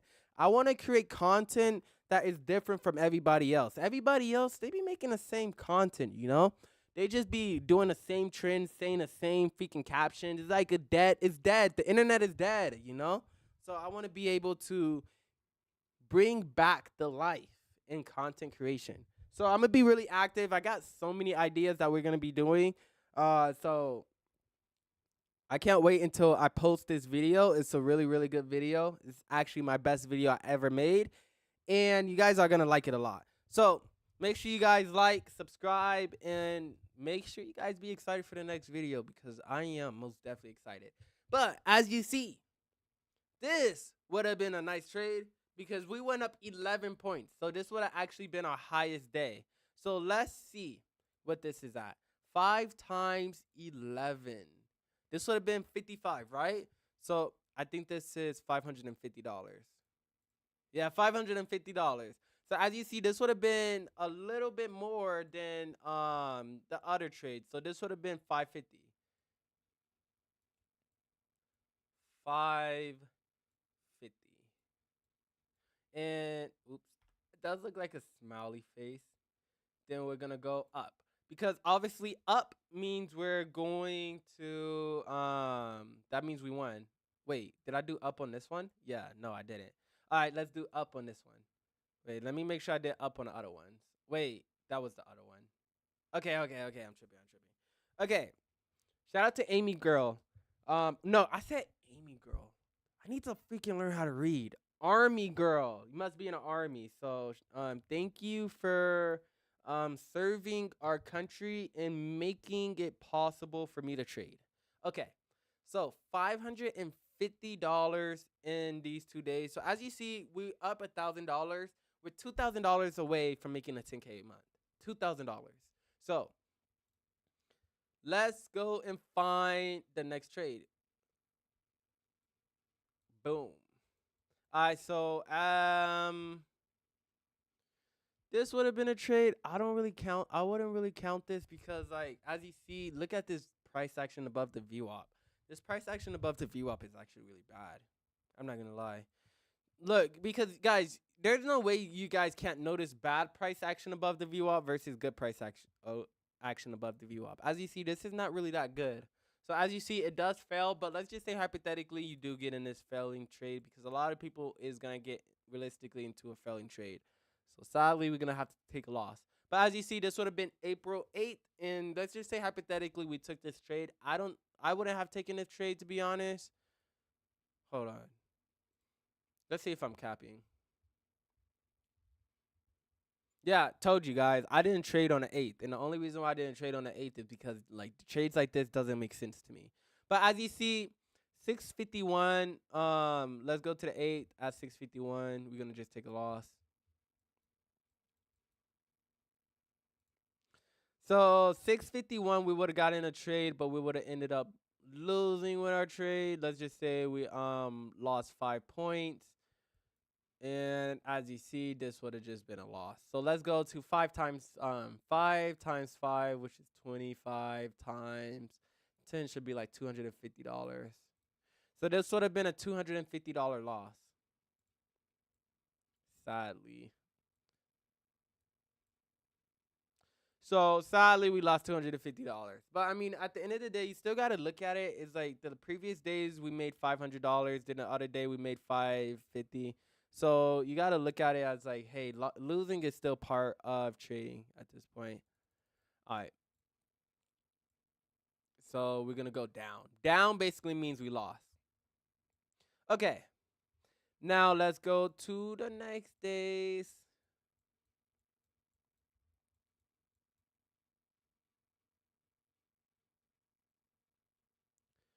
There wasn't a trade right here. The only reason why there wasn't no trade right here is because, as you see, the price action not there. We do get that drop, but when we get that drop, there's nothing. You know what I'm saying? There's literally nothing. As you see, there is a wick, but we don't buy at wicks. We buy at the close of a candle, and this is a wick. So we're not gonna get into a trade like this. All right, so as you see, we get price action right here, but this is Friday, so we do not trade on Fridays. Fridays is gonna be days we don't trade. So let's go to the 13th. The 13th, nothing. The 14th, as you see, nothing. We do get price action above the VWAP, but it's a red candle.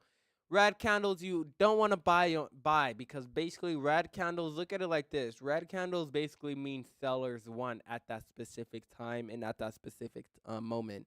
And as you see, if buyers can't win above the VWAP, we don't want to get in that trade. But as you see, buyers did end up stepping in the market. Like I was telling you guys earlier, there's some times where like I would buy at that first drop and hold it to this upper band, but it's less profitable. You could make money off of it, but you're gonna experience more losses. But you're gonna be able to trade a little bit more. That's one thing that is another trade with trading is like sometimes you can so say hypothetically you get in a trade, right?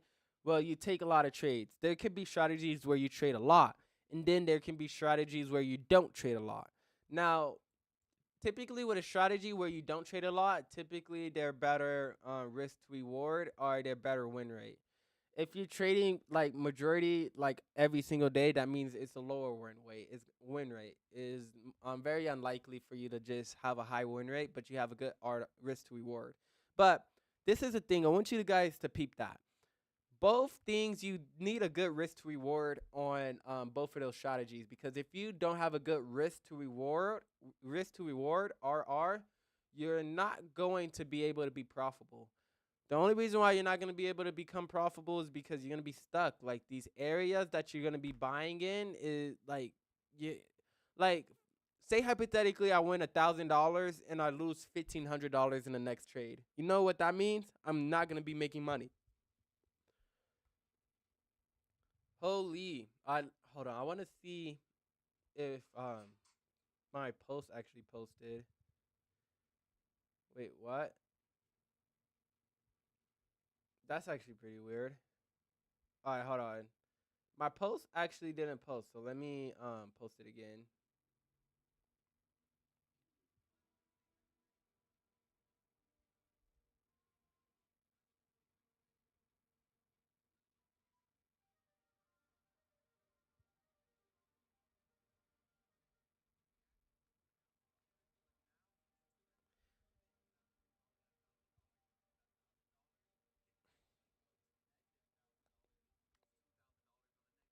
Why having good risk management is important.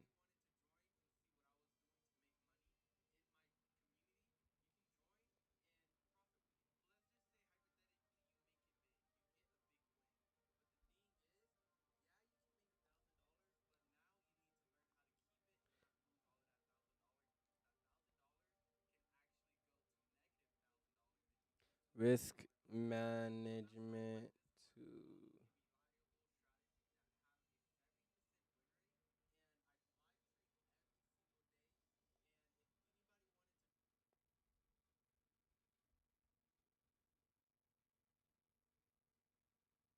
this is why you need good risk management. I For some reason it didn't post on TikTok, so I have to repost it on TikTok. TikTok actually do not treat me well sometimes. Like I be having so many problems with just trying to post videos. It's interesting. I got the video posting. It's gonna get done posting, and we're gonna continue on this month. But we need to make sure this stuff posts.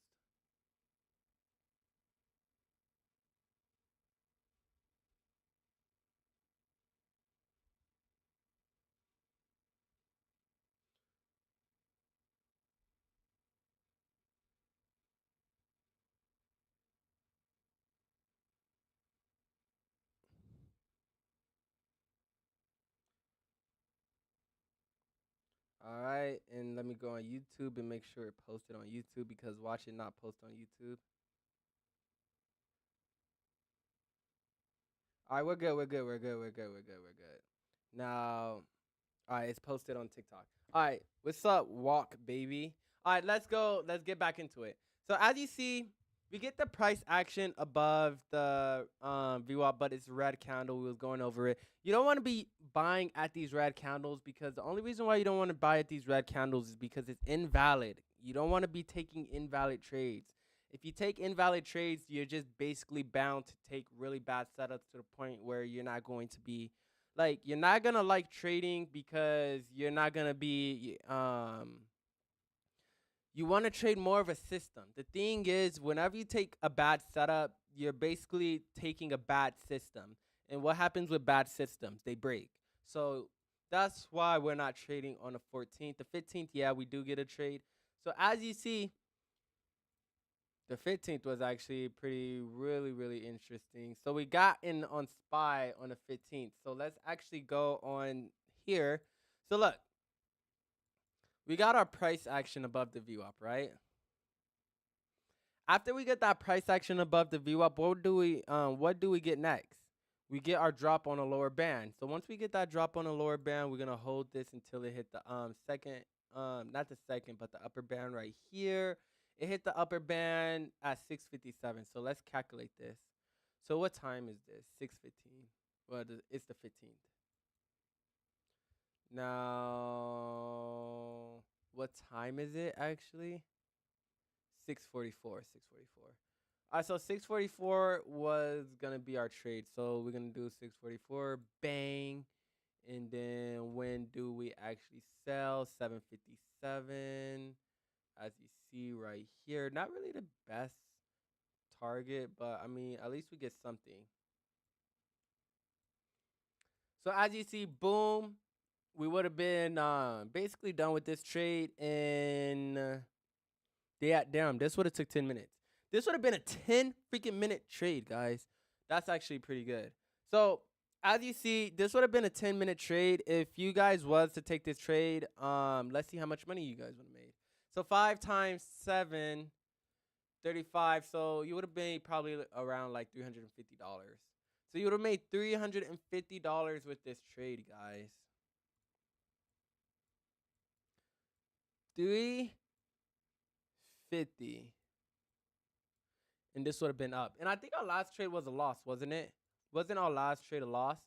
And let's see if we make back our loss. So we lost $250, but we won $350. So that's actually really good. So that's what consistency looks like. That's what you really need. All right. So is there a trade right here? Kinda, not really. Yes and no, just really depends. As you see, like we go up, down, up, down. We do get this drop. Nope, this is not a trade. The only reason why this is not a trade is because look at this drop, guys. Yo, we just got the 30 freaking K likes. Shout out to Army Girl for giving us 30K likes. You just tapping that phone. See if you can tap. See if you can tap faster. Like just tap. Boom, boom, boom, boom, boom, boom, boom, boom, boom, boom, boom, boom, boom. Have like a tapping war on your phone. Like, let's go. All right. So as you see, the only reason why we're not gonna get in a trade right here is because when we got a drop, it was below this lower band, the second lower band. So this is not gonna count. So don't be coming to me talking about, hey Sonder, I tried to take your strategy and I took it right here when it dropped and I lost money. You lost money because you didn't follow the strategy. Because this is not a trade to be taken. Okay, guys? This is not a trade to be taken. Let's repeat this all together. You can say it in your head if you want. This is not a trade to be taken. So as you see, we're not going to trade this day and boom. Whenever we don't trade days, it's just like, it's easy because we don't got to worry about freaking losing. Nobody like losing, you know? Okay, this is Friday. We don't trade on Fridays. And I remember I told you guys, this is the week we don't trade. Let's go over every reason so you guys can see the different ways a strategy wouldn't appear. So as you see, there's days like this, right? When it just keep on going up, up, up, up, up, up, up. That doesn't mean, oh, buy calls. I'm going to just try to go buy calls and bet that is going to go up. No, that's not what you're going to do. What you're going to do is just watch it go up. At the end of the day, all you got to do is just watch. What's up, Zeus? All you got to do is just keep on watching. And if you keep on watching, you start to realize like, hey, some days my strategy does appear. And then there's some days where my strategy don't appear. The point is you got to be able to only trade when your strategy does appear. So, for example, this is going to be a way, like a common way your strategy doesn't appear is by the price just going up, up, up, up, up, up, up. Now, let's go to Tuesday. As you see, the same thing happened again. Kind of the same thing happened again. Not the same exact thing, but similar. So let's go into it. Let's get into it. So as you see, we get our price action. We're waiting for a drop on this lower band. As you see, we do not get a drop on this lower band at all. But we do open up really low. And as you see, it got bought up and it stayed above the VWAP. It did close a little bit under. Well, it did open a little bit under the VWAP, but it did eventually end up going back up. But as you see, this shot up. This shot up really good. And the point is, what you got to look at is our strategy is not appearing. So I'm not telling you guys to trade. I'm telling you guys to save your money. Even though it went up, you could have made money, but it went down. And as you see, what's different? Why are you not buying calls right here? This is a bad place to buy calls.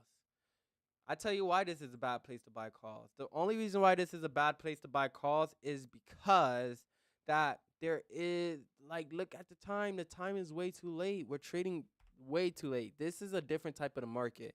Look at it like this. Like, if you just put a line right here and a line right here, this is the window. This is what we're supposed to be trading in. Only in this time frame. If we get a trade, it's going to be in this time frame. If we don't get a trade, it's gonna be because the price action didn't respect our time frame. So we're gonna leave it alone. All right, but this is obviously a way that our strategy could not appear. So let's go into another day. Here we go, another day. So let's do our window again. Boom and boom. What don't all right now? As you see, we do get some price action above the VWAP. We get price action all over here. We get some price action over here. And then we kind of get some price action at the lower band. But we're not, this is the thing, we're not buying at the lower band, guys. We're not going to be buying at the lower band. We're going to be buying at a close under the lower band. Now, let me show you the difference, guys. This is a wick. Let me get rid of this. Let's go through the difference. This is a wick. Now, what's different between a wick and a close, which this is a close. This is a close, is that the body of the candle, which is the body of it, is closing under the line, under the VWAP lower band. Now, this candle, there was a time when the price was at that under the lower band, but we're not buying because it got bought up in that 60 seconds, because these are 60-second candles, 1 minute candles. So every 60 seconds is basically 1 minute. And in every 1 minute, the candle is going to close. And we're waiting for it to close under. So as you see, we didn't get the price action under. So we're not going to take the trade. As you see right here, and when we did get into that position, as you see right here, when the position did kind of show itself, it was outside of our window of trading, which is right here. So this is going to be a day we don't trade. We're going to be skipping this day. Now, here go to 23rd. This is Thursday. This is actually really tricky because if anybody wasn't paying attention, they would have probably took this trade, but they would have realized like throughout the entire year they're going to be ending up. They're going to lose a little bit more trades than me. Guys, you're not trading at 7 o'clock. It's 6:59 all the way 6:30 to 6:59. Now, we do get a drop. Pizza, we do get a drop, but the only thing is that drop is past our time frame of trading. So we're not going to be we're only trading in the first 29 minutes. I like to say 30 minutes, but technically the first 29 minutes of the market. And we do not get a drop. If we don't get a drop, that basically means we're not going to get a trade. So no, don't take these setups that are not good, because only you guys can know if a setup is going to be good or not. So don't try to rush it and let the trades come to you, because that's exactly what separates me from a lot of traders, is that I let trades come to me. Now, Robert to Vegas. Let's get into a next trade.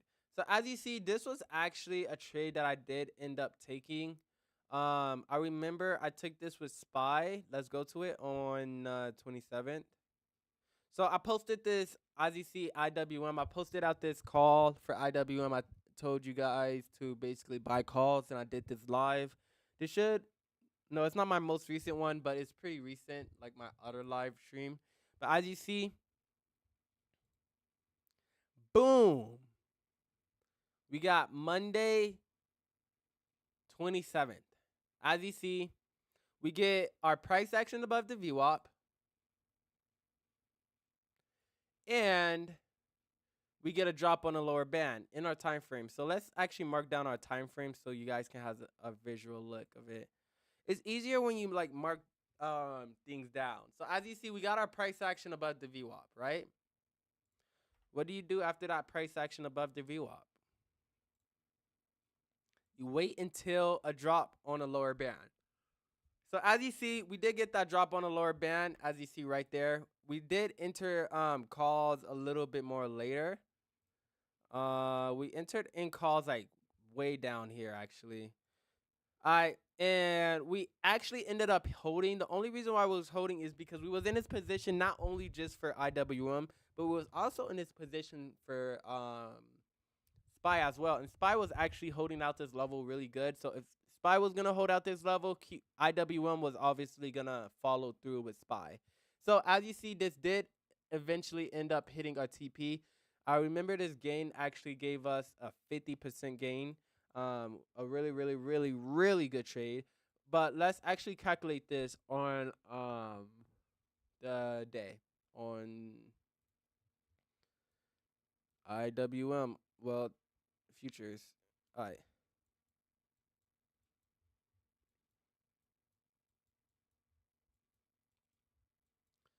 So it was the start at 6:45. The start of it. So around here. How about stop right here? Then boom. Wait, when did we sell at?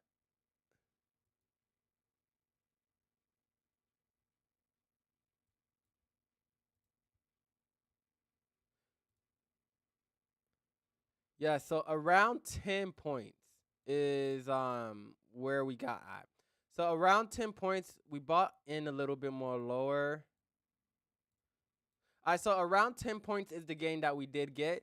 So let's actually calculate that. I think it's 500, but let's do it. Look at this. 10 points, 10.2, a little bit more, but we're going to just do 10 points because it's easier. So it's $50. Then it goes, oops, I wish it was 100. But $500. So this would have been a $500 day as well. I think that's actually it for IW1 because I think I traded Spy for last day on the 30th. So as you see, this would have been a different trade. As you see, I didn't trade this because everything was weak on this day. Like you remember, I told you guys literally like 3 minutes ago or 30 seconds ago how Spy was holding out, and that's why I didn't sell on this position. The thing is, Spy was sold off, QQQ was sold off, IWM was the only thing that was up, and it was already going through aggressive selling. So I actually ended up not buying at this time, as you see. This is the 27th. I actually didn't trade until the 30th, but I did trade IWM on the 30th. So we're gonna go all the way to the 30th. And look at the difference. This is actually a pretty good trade. And the thing is, wait, what did we? I think we got a really good trade on this day. As you see, this went up all the way up to 137 to 209. As you see, this says my position. So like I'm not capping when I say I'm buying these when I'm buying these positions. I'm actually buying these positions because this is what I do for a living. But look at this. Holy, my nose itches. I need water, actually. Hold on. Camilla, thank you for joining the live stream. And AIM Army Girl, we got 38K likes. Should I get cucumber water or should I get just water? Can you get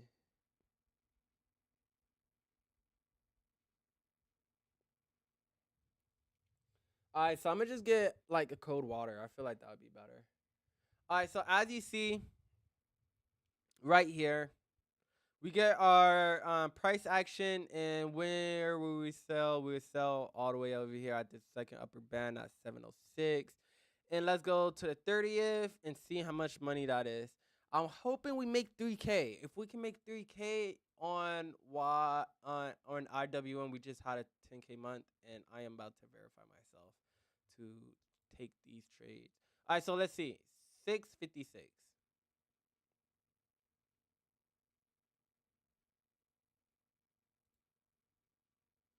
Oh, I was looking at 646, 656. So around here? Oh, 654. My bad.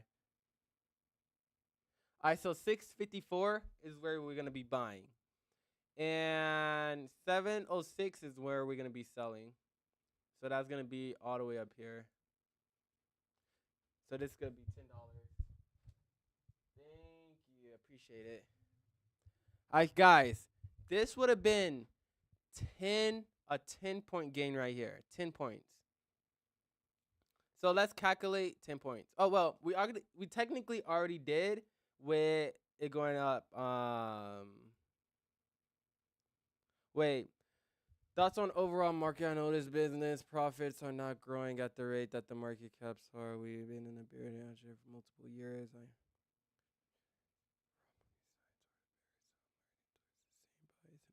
Okay, that's actually a good question. So this is the thing. Theoretically, you're not nobody is really going to be able to predict a financial crash or when we're going to go in a bear market, and everything right now is bullish. At the end of the day, like a lot of people's been saying we was going to be in a bear market for a very very very long time, and ever since I started trading, they've just been saying, "Oh, the market is going to crash now. The market is going to crash now." But this is the thing, we're in a really really really really good country. Then in turn as terms as like financial power. We got really, really big companies. These companies are the size of countries.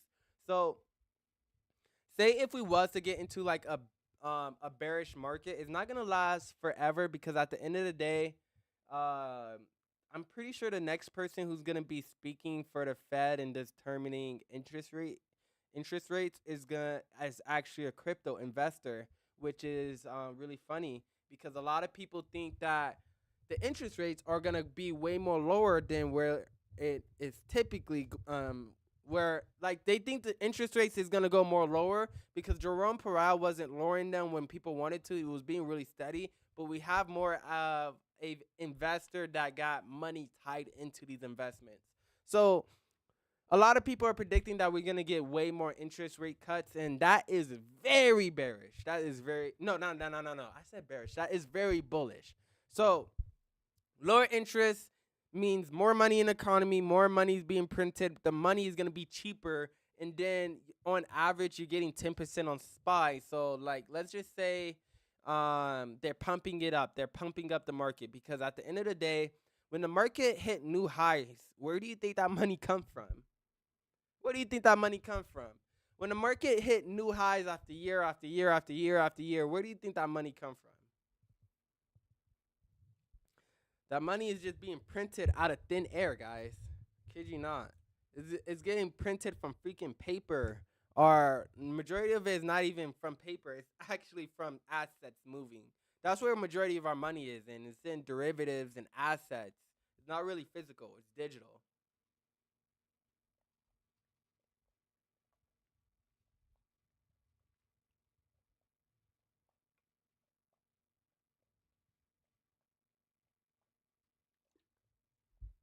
Oh my gosh.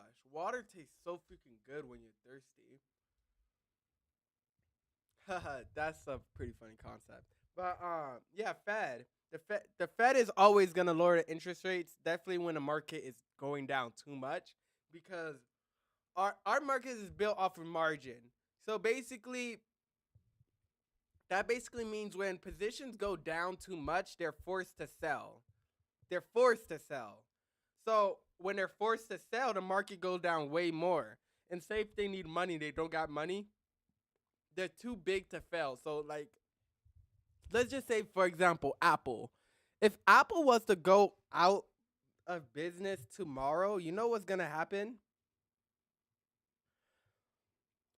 Banks would fail. A lot of money in the economy would just leave because at the end of the day, Apple is a $1 trillion market cap. This is actually was helping a lot of small businesses, believe it or not. This is actually helping a lot of other individuals. Like for example, say if Apple go down and we get rid of iPhones, Meta is gonna go down with it. These are the companies that is too big to fail. Then Amazon would go out with it. And say if Apple, Meta, and Amazon go away in a span of a week, we're going in one of the worst recessions. Yeah, the entire economy runs on credit. 90% of the actual market legit doesn't exist physically and is backed by credit. Yeah, so basically, you know what's funny about that? Yeah, the credit, what they typically say is margin, because that's what the, like, you know how people say a loan, uh like when somebody's getting a car, right? And they're using a loan for it, like technically using credit, but they say it's an auto loan, or with a mortgage, say if you're getting a house, it's a mortgage. Um, and with stocks is gonna be margin. That's what it's called. And this is the thing. Majority of our money is actually in derivatives.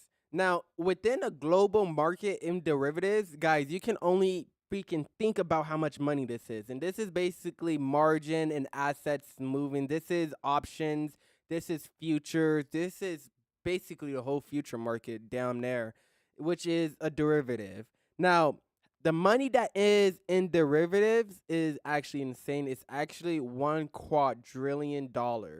Now, you guys might be thinking, like, how much money that is? That's fucking lot. Now, this is the weird thing. You guys may think like there's no way that much money actually exists in the world. It's digital. It's not liquid, but it's digital. But this is the weird thing. We got this weird thing in our bank that in our banks, where it's called fractionalized banking. Fractiona- Fractionalized banking.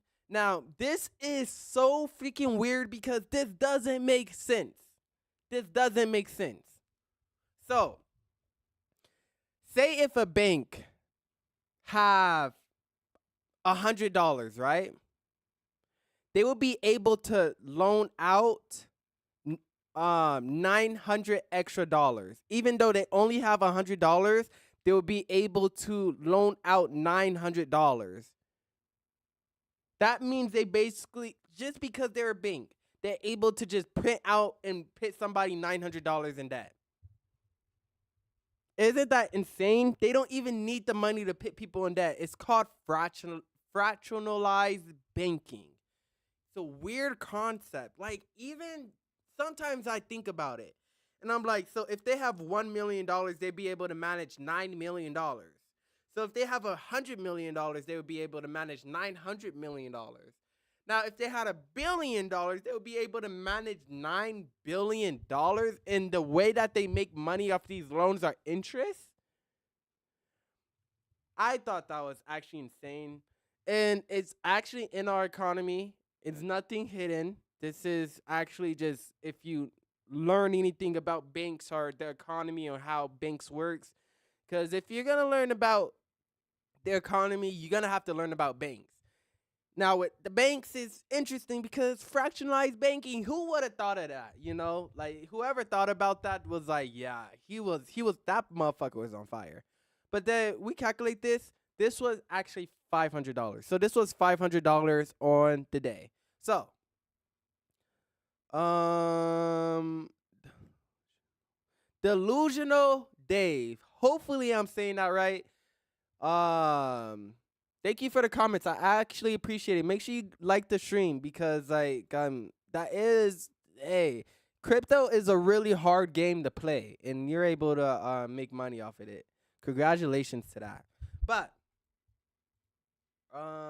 let's go into, hold on.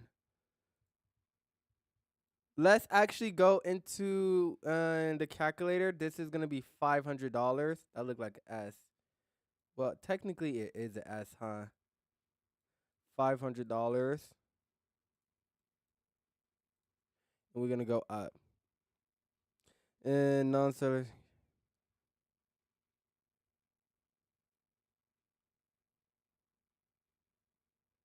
Yeah, we are in a really weird economy.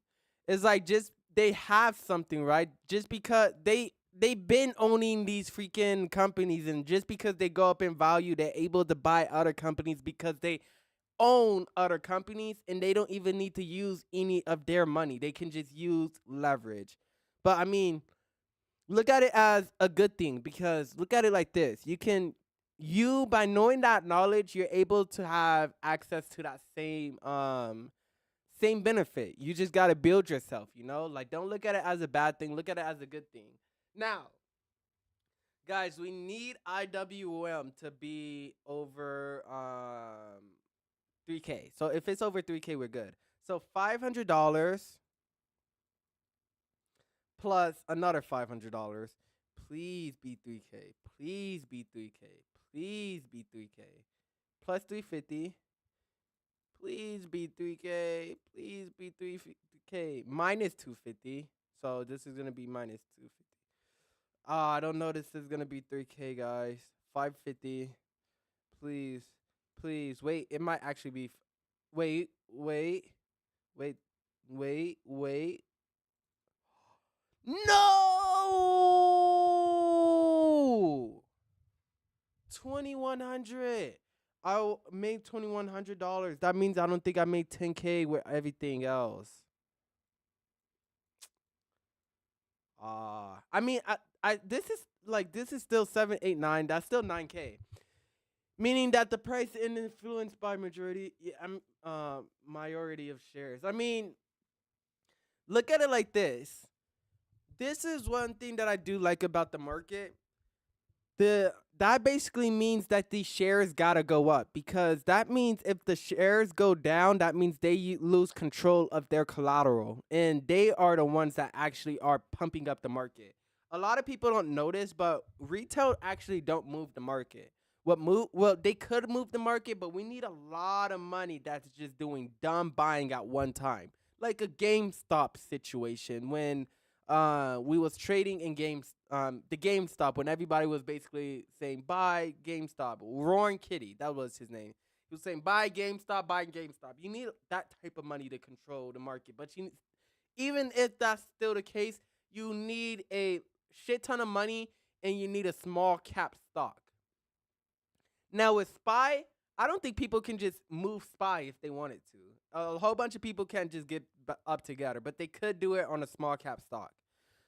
But when these big companies start to go down, you can only imagine how much money these smaller companies are losing, and then they have to force sell. And when they force sell, retail doesn't move the market at all. Yeah, you are right. They don't move the market at all on specifically like these big indexes, but small caps, that's exactly how they get you. It's basically like a lot of people use small caps. Like, let's go, for example, let's just do I'll show a good one. GME. GameStop is a really good time of when retail was able to take more control. So as you see, this was actually a while ago. So let's go on a 1 week.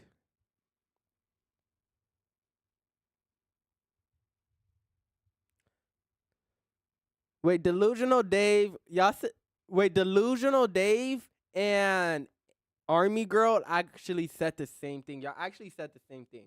But okay. So with this situation, it was pretty interesting because they was basically shorting GameStop, basically making money when the market is going down. So they're making money while this company is going out of business because obviously it's GameStop. Like, let's be honest, who go to GameStop? And if you was to go to GameStop, how likely are you to go and shop online? So as you see, retail, they was Roaring Kitty. There was an influencer. He was convincing a lot of people to just buy.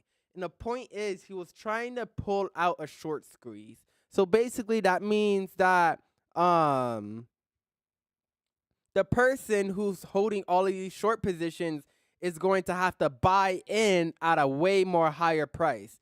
And if they're able to buy in at a higher price, you know what will happen? That means it will shoot up the market more because they're not going to be buying like $100,000. They're going to be buying over like $2-3 million. Yeah, you already know, Dave. I'm gonna just call you Dave. You already know, Dave. Like, retail do have that power, but if it was to if they cannot do that on SPY, IWM, or QQQ, it's something that they just can't do. But with small, that's why you got to be a small cap stock. Like, can you see the small cap? So as you see, well, that's the average market cap. So this is 11 billion. So yeah, it's a lot of money technically, but if you compare that to SPY, that's literally change. Or if you compare that to Apple, that's change. Like for example, Apple is got to be over a trillion. Like let's do Nvidia. Nvidia got a $4 trillion market cap. That means it's not even 10%. Not even 10% of GameStop. So there's difference. Yes, so institutions, big banks, hedge funds, those are going to be the real market movers. The people who actually control money, the people who control pension funds, the people who control wealth, they manage wealth managers, and the people who is trying to get gains like hedge funds. They're trying to make money. You get what I'm saying? So those are the people that's going to be moving the market. And this is the thing. As a retail, when you're retail, wait. Oh yeah, when you're retail, the thing is you're not moving the market. You're basically trying to see what institutions, hedge funds, and big banks are doing. You're trying to see if they're trying to buy or you're trying to see if they're trying to sell. And within that time frame, like for example, they can't just sit there and buy $1 million worth of stock in 60 seconds. Now, let's just say hypothetically they want to, right? You know what's going to happen, Pizza? Pizza kept on joining back. Pizza, I know you're coming back and leaving and coming back and leaving. But you know what's going to happen, Dave and Army Girl? If they just click that button, the market is going to move like this. It's just going to go up. It's going to go up really fast because at the end of the day, they're going to need a buyer to their seller. And the thing is, to somebody to buy, there's got to be someone willing to sell. And that means they're going to have to bring up the price because not a lot of people are going to be able to sell $1 million worth of share in in a second, you know? So that's why they buy gradually throughout the day, or sometimes they buy like in couple of minutes, or they wait until news. Like I always look at it like this. I feel like news is actually just a big excuse to pit in money or pit out money. Or well, pit in money in the market or take money out of the market. And let me tell you why, guys.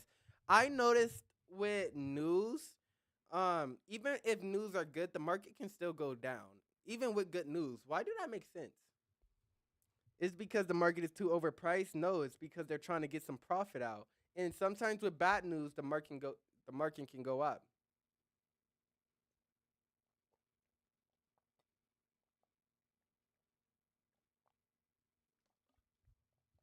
Now, you guys may be like, "Oh, he's just saying this." But I'll give you guys an example of this year, because I actually made a video about this, and I was telling you guys whenever the news is pushing down the market to sell off, that means they're trying to get. Then if the news is trying to get you to sell off, that means they're the news is never going to predict a market crash. Let's just get that clear. The news is never going to predict a market crash. If they be like, oh, the market is going to crash in 30 days. A lot of people don't even realize what the future market is for. I'm pretty sure the future market is supposed to be trading out for the next 3 months. It's supposed to be out for the next 3 months. So if something was to start getting ready to crash, the market is already going to be going down a lot. Now, when the market does go down and it's because of news is not going to bring the market down. What's going to bring down the market's actual numbers is going to be, like, for example, say hypothetically, if banks are not getting their loan payments back from big ass companies like Nvidia, Apple, Meta, and they're not getting their loan payments that they're supposed to be paying for because their money is mixed up somewhere else, then boom, that can start something. Or say if it's gonna be influenced by something that is giving out a lot of money. So typically it's gonna always end up to be something with the banks. It's gonna be something with the banks. 9 times out of 10, it's not really businesses, it's banks, and it's the people who's trying to make money off of it's the people who's trying to make money off of the charts. So for example, say if you're getting paid right off of derivatives and you start not getting paid, you're gonna start selling, and you're gonna start selling, and say hypothetically you start selling a liquid market when banks need money, and banks don't have enough money, and if they don't have enough money, they can't pay another bank because banks actually give other banks loans. I don't know if you guys know that, but it's a weird system. Banks give other banks loans to loan out to other banks. Our banks give out loans to buy out companies. Our banks give out loans to start businesses. It can be anything. Man, these market makers can actually make a lot of money. It doesn't even matter where the market goes. What matters if a market the point of a market maker is to just provide liquidity. They're supposed to be the bridge between a buyer and seller. They're supposed to be that middleman. They will want to give you hope that the market is always systematically running. It's a machine, you know. They want to treat it like a machine because market makers are pretty interesting because it's pretty hard to have the concept that they're trading even right now. Like they're trading hundreds of times a second. And I think what it is, I think they trade 14 milliseconds. So think of it like this: every 14 milliseconds, they're taking like millions of trades, and a lot of people don't know. That's like I would say the best way to make money is through market makers. When a market maker is being a bridge and feeding basically everything. It's like it doesn't matter if you buy or it doesn't matter if you sell. If you sell, they make money. If you buy, they make money. So yeah, those market makers are making a lot of money. And then you know it's crazy. Banks actually give loans out to market makers. So it's actually interesting because I looked into this, and they actually have rules because banks give out loans, but they give you money, but they give you money with certain conditions. You can't just get money without certain conditions. And if you do get it without certain conditions, it's probably at a higher interest rate. So they will give you a loan depending on how long you're holding these positions. So say if you're holding positions for like 0.50 seconds, or like if you're trading this amount, or if you're trading like 50%, and say if you're unbalanced, like your books are unbalanced. Because the market makers are supposed to be neutral. They're supposed to be how much money they're holding, they're supposed to actually be actively selling. So look at it like this: they're supposed to be even. So say if they long the market 60, they buy 60 contracts, right? They're supposed to be shorting 60 contracts as well. So it's like 50-50. It's 50-50. That's the best way to explain it. The thing is, it depends on how many seconds they're not 50-50. And depending on how many seconds they're not 50-50 can determine on what loans they're going to be able to qualify for. But at the end of the day, you're still making money off of these fees, which is really, really, really good, guys. Really good. I actually want to get into that. But as you see, let's actually go to M2K. We're gonna actually add up everything we would have made within the month of April. Man, April was a really good month. I hope this month is good too. I'm pretty sure it is. So 2100, and then we're gonna go to MES. So how much money did we make on MES? I think it was like 7,000. It was 2,700. It was 2,700, and then it was M and Q. Let's see how much money it was. 4,920. $9,000. Guys, this would have been a $10,000 month because this is not including options. Oh my gosh. Wait, let's see if we would have passed the 30% rule. So 30%. So we can't have a trade go over 2,900. And I don't think we had a trade go over 2,900, which is good. Yeah, we didn't have a trade go over 2,900. Guys, no way. So 9,770. We would have made $9,700 using this strategy on SPY, QQQ, and IWM, transporting it to M2K, and MNQ, and MES. So that's actually really, really, really, really, really good. Chat, that's really, really good. But guys, that's damn, man. Like, this is why I like trading. Like, at the end of the day, like, I like learning new things to the point where you're able to like make way more money. And like, it's just to the point like, yes, let's fucking go. We get to get ready to trade. But look at this. On Friday we didn't trade. This would have been a trade because, as you see, it's a Friday, obviously. And now look at this. We got a drop on a second lower band. So this is double, not a trade. Man, but that would have been the entire month of the trade. Hold on, where's my thing? That would have been the entire month. And we would have just basically be done. And it's not a lot of work too. Like, I would just say this, I'm so happy I like figured out what trading is, because trading actually changed my life. If I was not trading, guys, if I was not trading, I actually would not know what I'd be doing right now. I'd probably be so freaking miserable in life.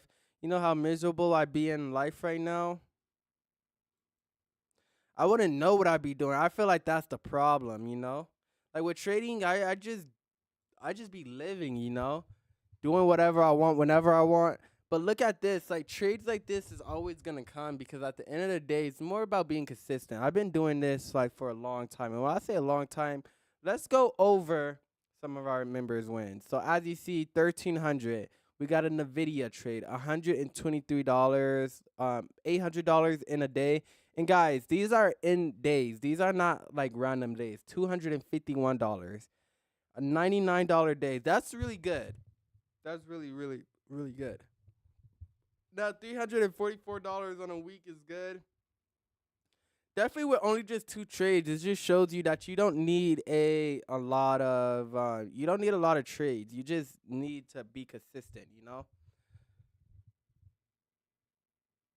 I had to take care of my other ventures, luckily. Hey, that's pretty good. I mean, if you're trying to make an extra 10K, just use the strategy that I basically explained for the last 2 hours on MQ, well, on futures, basically. You be good.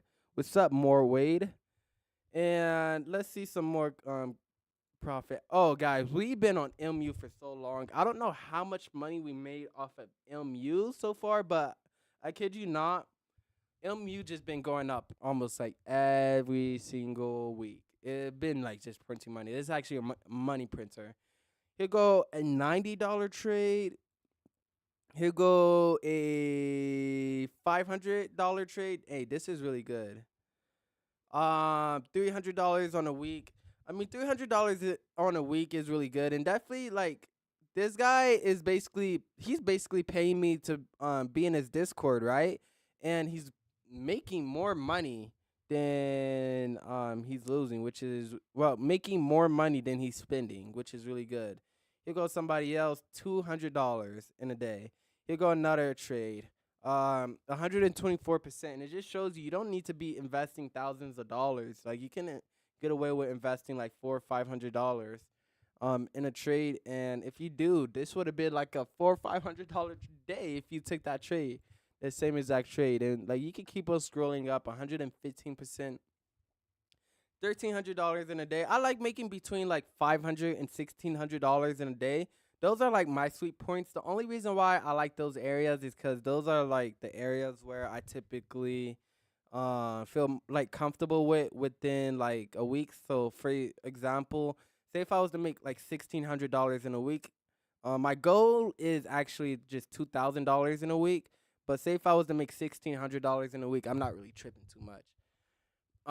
But this would have been a really, really, really good trade as well. $1,300 in a day. Come on, guys. That's literally printing money. $106 off this put. Got a $237 trade. $107 trade. what is this? $30 trade, $157 off of. And majority of the times, we're not like I've been showing you guys the trades, guys. We don't be in any trades for no more than like freaking two, like no more than an hour to be honest. Like, we wasn't a trade for like 30 minutes, but no more than an hour realistically. Like, look at this, guys. We are in so many trades. Like, look at this. This is a $400 week, and this is actually pretty interesting because this is the same week he made $300, I think so. So $700 so far up on a month. And as you see, this is actually 32% of his entire account. So he's moving his account. It's all about compound interest because the thing is, the more you can get the percentage to go up, the more the money is gonna come. So don't like be focused too much on the percentage. Be focused on the money. No, don't be focused on the money. Be focused on the percentage. Here goes somebody literally one, two, three, and then two trades right here. 100% win rate. That's what I like about my strategy is because one thing that you do notice with my strategy is that we don't have to worry about losing a lot of trades. Like we really just be taking our trades, winning, and boom, we're done within the day. That's how that's how I honestly think it should be with trading because like you're basically good. You don't gotta sit there and wait. Am I still live, guys? Oh yeah, I'm still live. You don't have to sit there and like worry and stress about losses because like you're starting these weeks off good. And as you see, I wonder how much money they made this week because as you see, they made $1,200, and then the next day this was $1,200. So this was probably more. I don't know how. It's probably like a like 1,700 $1,800 a day. And as you see, you just keep on going up. You start seeing like a lot of consistency. 57, 155, and 39. So two, three, 2, 19, 18, 17, 16. So around $160 right here.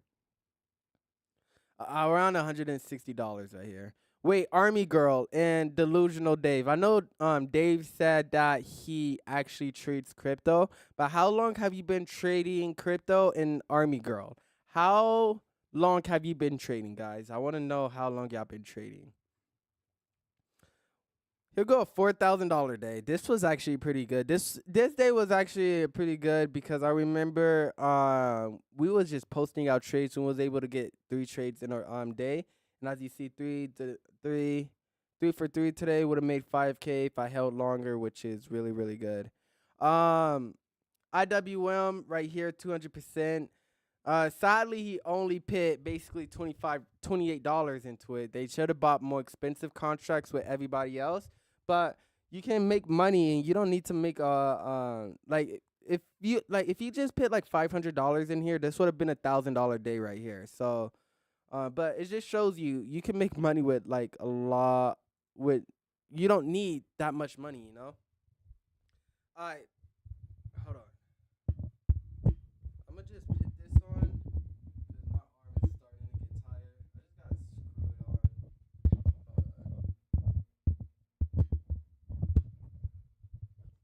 Let me like turn it upside down. Now see this, guys?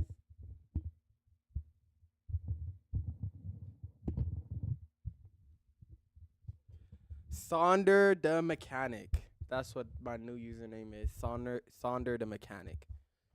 All right, let me get a little bit more closer. All right, there we go.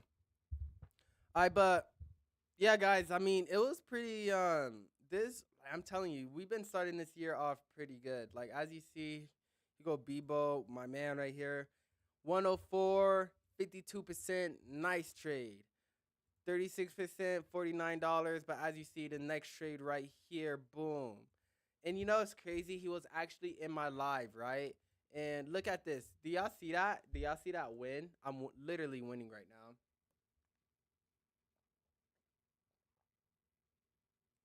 OBS Studio. What is wrong with my OBS Studio?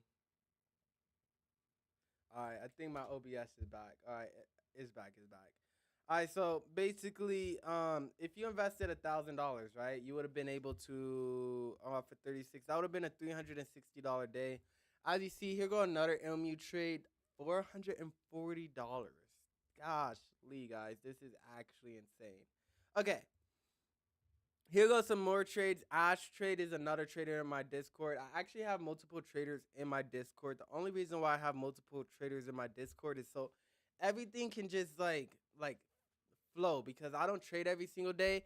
And since I don't trade every single day, I don't wanna I wanna be able to maximize on the days that I don't trade, and I don't want to like gamble. So that's why I have multiple traders because everybody look at the charts different.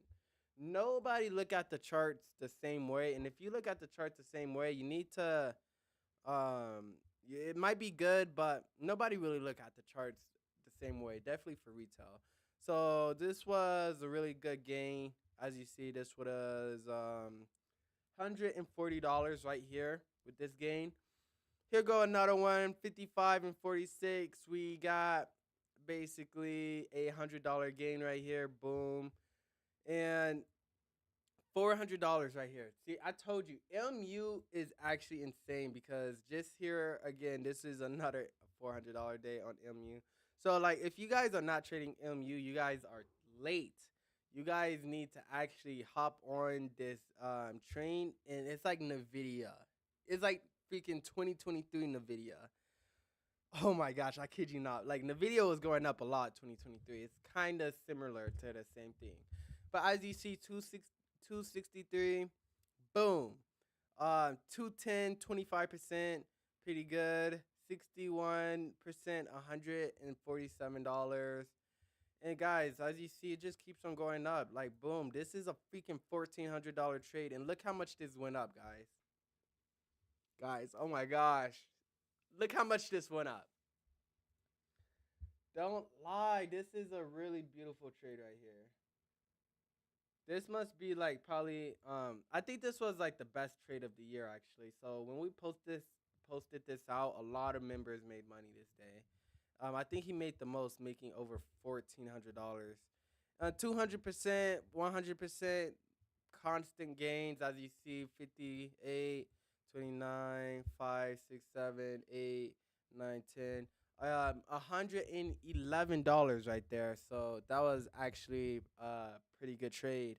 Um, Here go $90 right here, which is still pretty good. 230, 273. It's like this is the consistency that you guys wanna this is the consistency that you guys wanna do. Complete a two. Wait, what is this? I have no idea what this is. Hold on, I'm about to actually probably put a poll out on TikTok. We're about to see what this is.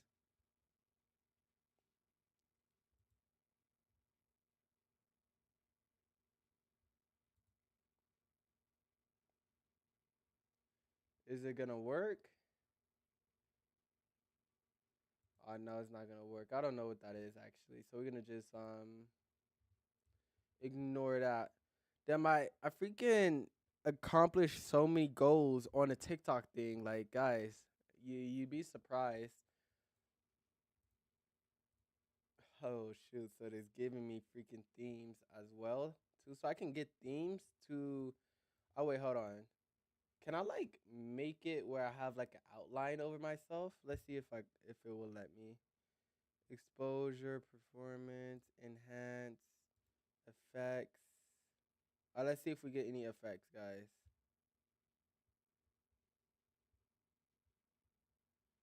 No, it doesn't seem like we get any.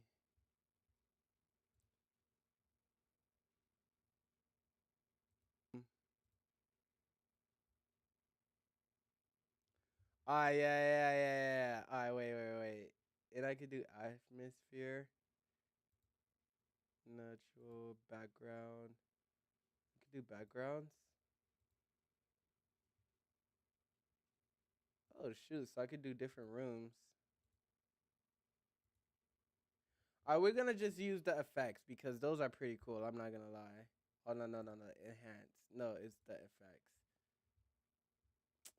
Where was it? It was right here. All right, chat. Now this is cool. This made TikTok a little bit more cooler, actually. Oh, and this is actually what I was looking for.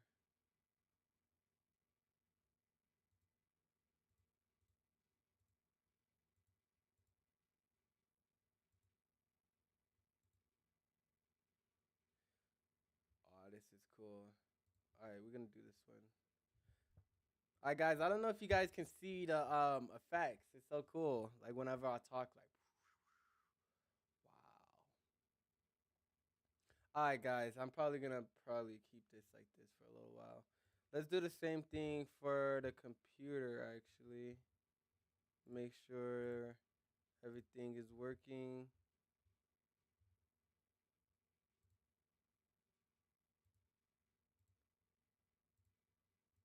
All right. I wish actually OBS can do this because that's pretty fun. But yeah guys, it's pretty simple. Like guys, we went over freaking so many hours of freaking information. My brain work hurts. Okay, let me actually go on TikTok and see if my post stayed posted. May have not. I don't know. Sometimes TikTok hate me. Oh wow, guys, it got literally 0 views. How did it get 0 views? It didn't even start. That's pretty sad. All right, here I'm gonna just try one more time to post it. Just one more time.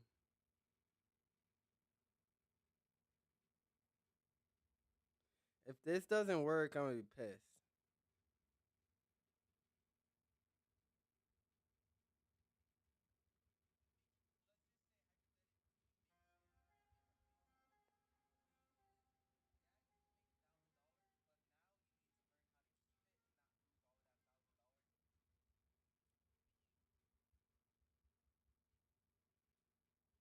Important.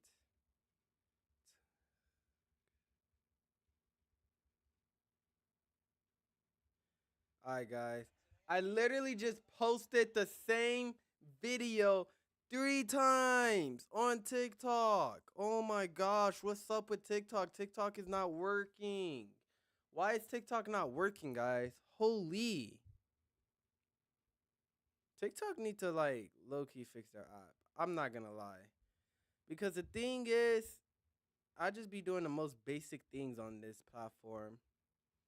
And it can't handle it for some reason. I don't know why. Alright, let's go. It probably didn't even post on Facebook. Let's see if it posted on Facebook.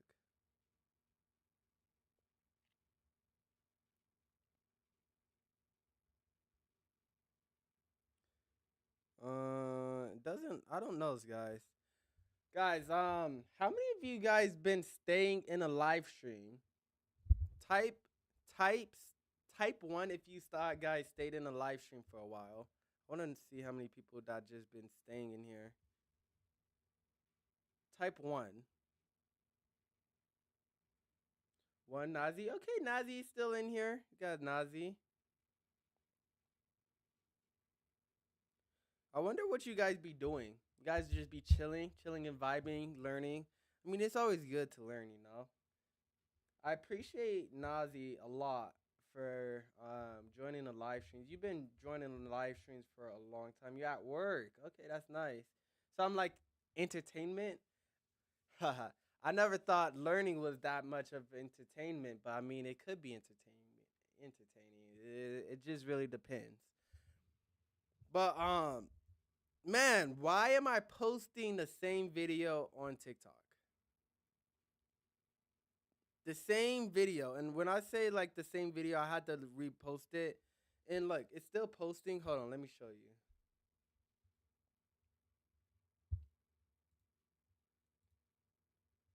Guys, why? Oh, you can't see that? But basically, the post got 0 views. Right there on that bottom. Focus, camera. Focus.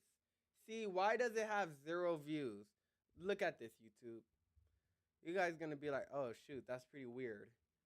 YouTube, look at this. Hold on, let me open up OBS so it's not a delay. Oops. Okay, look at this OBS. You see this?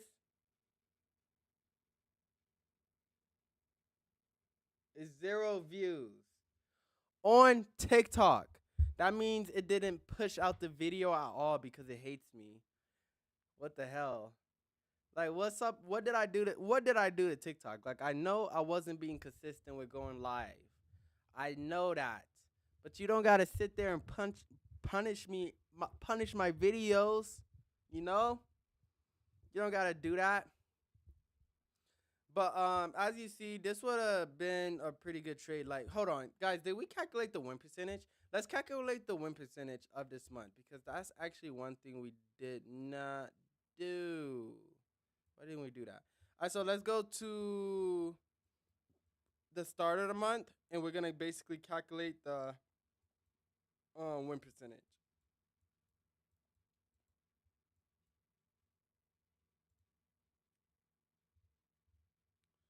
Okay, it would be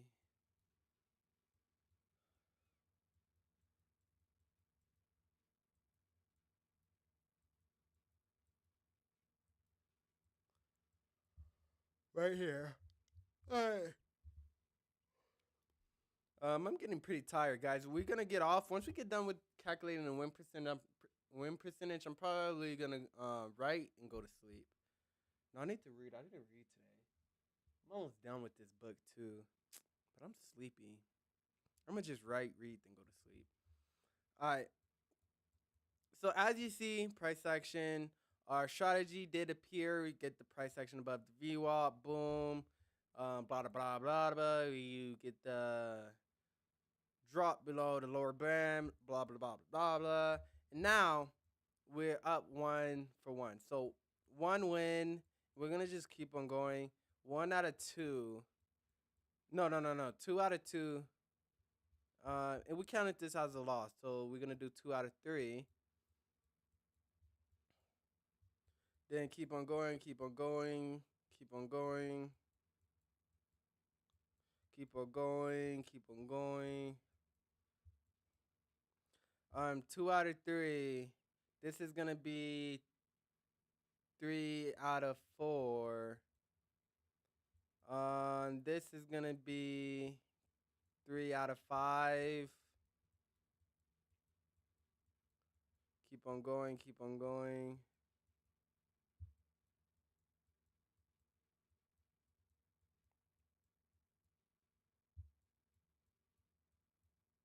Three out of 5.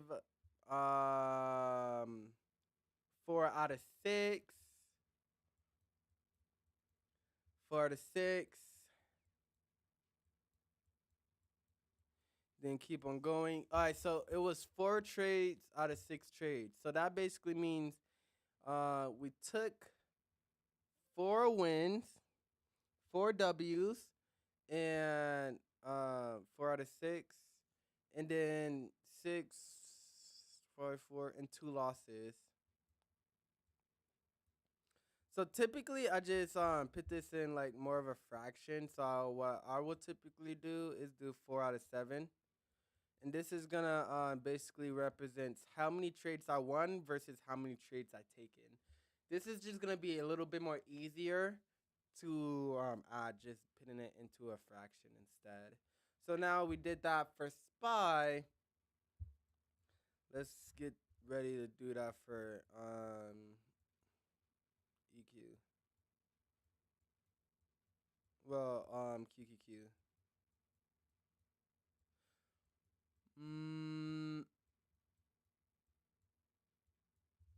Now, as you see, this is gonna be 1 out of 1. This is gonna be nope, no trade. This was gonna be 1 out of 2.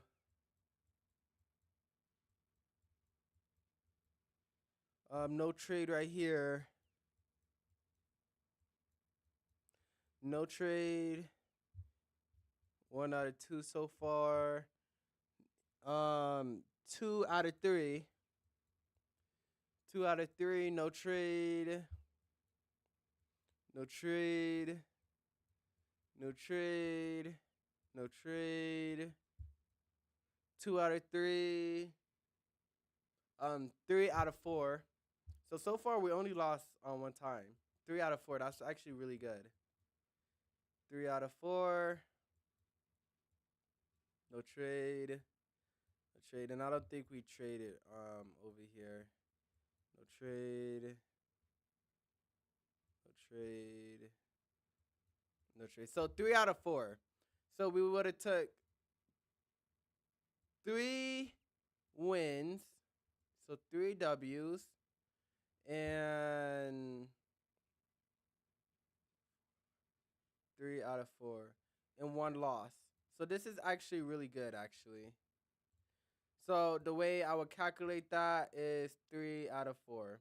So out of 4 trades we won, out of 4 trades we taken throughout this month, we won 3. So now let's go on IWM and finish up the calculations. Are you guys excited to finish up the calculations?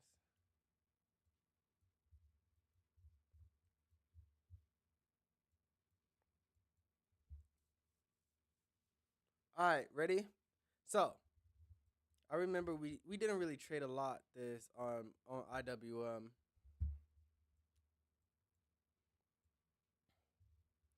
Here go 1 out of 1 because that's a win. 2 out of 2, no losses so far. 2 out of 3. I wish I never said that. Let's keep on going. No trade. 2 out of 3. 3 out of 4.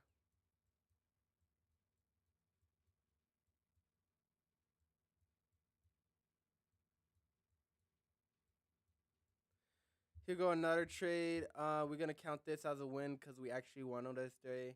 So we was at 3 out of 4. So now we're at 4 out of 5. 4 out of 5. Then 28. We didn't trade and we traded on the 30th. Wait. Oh shit! I fucking forgot the number. I'm gonna have to restart. Did I say 3 out of 4 or 3 out of 5? I just restart. If anybody remember, let me know so I don't gotta restart.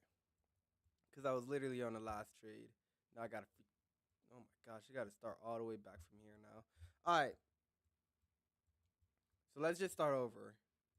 So I remember it was 1 out of 1, 2 out of 2, then 2 out of 3. Then let's go to our next trade. 2 out of 3. Then 2 out of 3. 3 out of 4. 3 out of 4.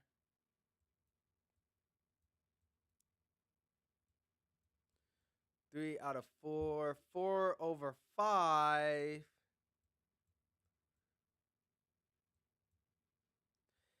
4 out of 5 and 5 out of 6. So this is actually gonna be our highest win percentage asset. So 5 out of 6. So we won 5 times. So 5W. And we lost 1 time. So 1L. So now, what do that mean, guys? That basically means this is 5 out of 6. Now let's actually start doing the math that we've been waiting for. So out of this entire month, we took 7 plus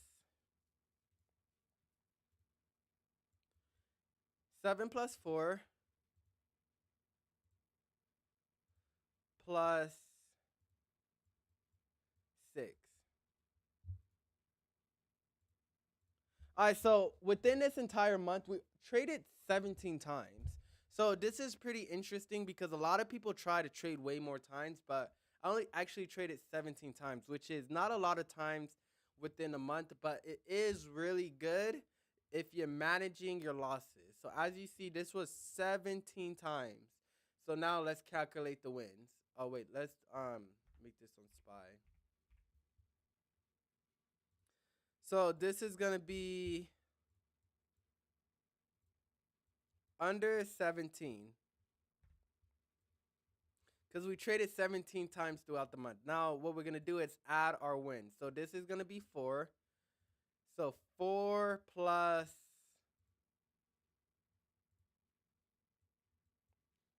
3 plus 5. So out of those 17 trades, we won 12 times, which is more than half actually. Oops. I keep on forgetting it. I'm doing it over here. So this is going to be 12. So 12 wins in 17 out of 17 trades. So 17, 16, 15, 14, 13, 12. That means 5 losses combined. So how do we calculate that into a win percentage? So what you're going to do is do the total trades divided by the trades that you won. Wait, did I do that right? I don't think I did. Oh, no. You do that the opposite way. So you do the trades that you won divided by all of the trades that you taken. And then you're going to get this 0.70. So basically, what you're going to do is round this up to the nearest tenth. So this is going to be 71% because this is 0.70. So say if this was a 0, it will be, and this was like a 5, this would be this will be basically 5%. So this is really good. So this is actually a 71%. So we can actually mark that down. 71% win rate.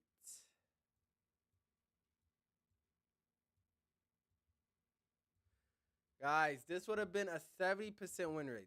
That's actually really good. Shout out to me for creating the strategy. But I think that's gonna basically be it for this live stream. That's basically it. Tomorrow I'm gonna go live and we're gonna be just talking about the market. It's not gonna be as late because I'm gonna have to still wake up to film.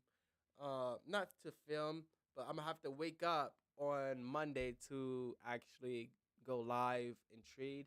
We're gonna be trading the same exact strategy. So if you guys do actually want to join the Discord and trade with me on Monday, you guys can actually join for free today. So you wouldn't have to pay any money and you guys would be able to join from it. But yeah, it's pretty cool. Like 71% win rate. And like now, the thing is, I'm not gonna lie, this is what I'm really excited for. I'm excited to actually start trading ES because the thing is, like for example, 2700 plus M and Q 4900 plus M2K. When are you gonna start your futures account? Hopefully on Monday. Yeah, it's gonna be on Monday. It's gonna be like literally really soon. It's gonna be on Monday. 2100. $9,700, guys. So this could have potentially reached $9,700. And what I do like about this is that this is not including the SPY 71% win rate, just on SPY. So that's gonna be good. Okay, cool. I'm gonna start with you. Okay, hey, I'm pretty excited for us to all basically trade together, but it is gonna be a really, really, really, really nice month. I actually can't wait to start, and we're gonna be trading throughout the entire month. Hopefully, the goal is to turn this 9K. Hopefully, I can get it to at least 17, 18K. I should theoretically be able to get it there because all of the wins and the gains, and I'm gonna be risking more per trade now. So I'm pretty excited about that. But we're gonna keep it going, keep the momentum pushing, and as you see, the momentum is not gonna stop. We're gonna keep on going. We're never gonna stop. The only reason why we not gonna stop because if I stop, I'm gonna go broke. like literally. But yeah, guys, that's gonna basically be the stream. I appreciate everybody. We got Nazi for joining while she's at work and just joining. I appreciate those a lot. But I see you guys later and peace out TikTok. I see you guys later. Wait, just 1 minute away from your next reward. Okay, I'm gonna like stall just a little bit just so I can get this reward because TikTok basically said, wait, what is it? All right, hold on. I'm gonna stall for literally like 9 minutes. G9. All right, have a good night. All right, well, you at work actually, so I'm gonna stall for 9 minutes. I don't know what I'm gonna do, but I am a professional yapper. So what I'm probably going to do is let's talk about this fucking mic actually. Because the thing is, I tried to get a new mic. I actually regret getting this mic. It's a really good mic. It's a microphone. It's better than my headset because like obviously I don't want to just be wearing a headset. And the only problem is that freaking when I went to go buy a piece, right? I went to go buy a new microphone. Kid you not. This was before I got on live. This is why I was on live stream a little bit like more later, not at exactly at 7 o'clock. But I was at Best Buy and it was selling me a mic and it was supposed to be a microphone stand. And basically I couldn't like stand it. I want something that I can stand on a that can stand on my desk where it can like kind of be in my face, like something like this. You know those things that's like something like this, and I'm able to just talk normally. But I couldn't find that in freaking Best Buy. They was freaking. They said, "Oh, get this. This should work." And then I got it, and it didn't work. So I had to go back and return it. And oh my gosh, I went to go return it, and the fucking cashier that fucking saw me buy the shit had to go check every individual fucking piece. I was like, do you do this for everybody? Because I feel like they're just doing this. So I have meta glasses, right? So I just started blasting my music while I'm over here waiting for she's checking literally every single piece in that box. And I'm not gonna lie, I kind of fucked up the box because I ripped open the bag, so I had to like kind of just kind of shove everything in there because the bag was already ripped. But I was like, they gave me a bad product that they said it was gonna work for. That it was gonna work for my mic, and apparently it didn't. They got pissed off that I returned it. You could kind of tell, like they kind of had an attitude. And I was like, man, like just do your job because at the end of the day, you gave me bad advice, and that's the only reason why I came back here. And I was already kind of a little pissed off because I bought the mic for this live stream. I bought it so people can hear me because the thing is, say if I talk right here, you cannot hear me. But I have to be really close to it. So if I gotta be really close, I'd rather have it like stand up or like come like like be able to be close. So I'm actually probably gonna order a new mic. We can actually order a new mic right now. So let's go on. Wait, did I get views on TikTok now? Oh, now I want to start getting views on TikTok. All right, I'm about to go on Amazon and look for a new. Hold on, let's actually.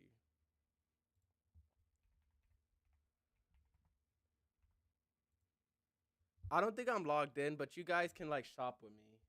So let's actually go to Mike with yeah this thing. So this is actually what I want. Wow, and look how much it costs too. You know how much that mic at freaking Best Buy costs? That fucking mic costs like $80. Which one should I buy? This one look good. Ooh, I like this one. Ooh, there's a lot of them. This one is cool. Well, I wonder if these are good mics, cause these are pretty cheap.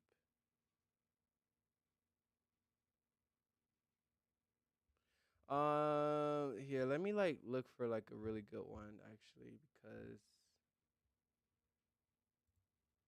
here, I feel like that'd be better. Um,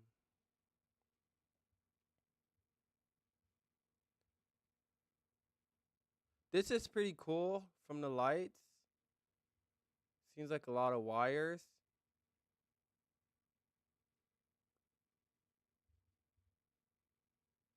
Um, no, I don't like that one. Oh, white one, but no, that wouldn't match really with my PC or desk. Um,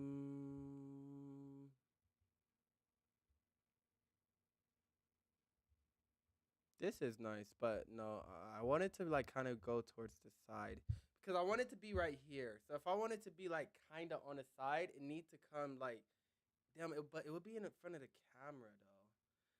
How would I like actually do this? Wait, how do people like set this up actually?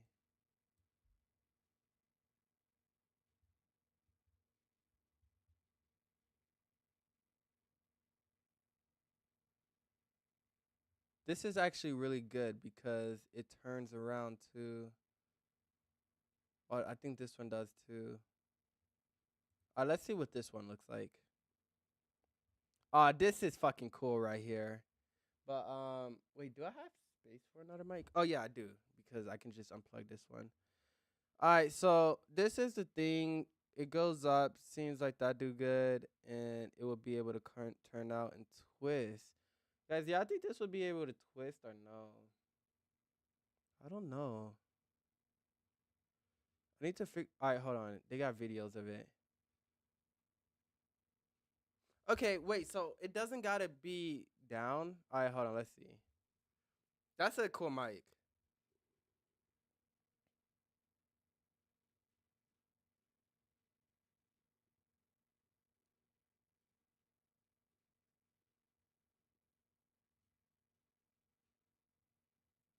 I think this is pretty cool actually. I want to see what it looks like in front of a camera though. You know?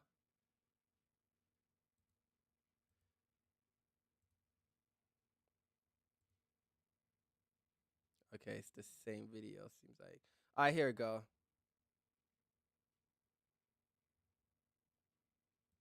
Guys, yeah, I think this is good. That mic is pretty good. Okay, this is what I'm looking for. It doesn't like one thing that I am seeing is that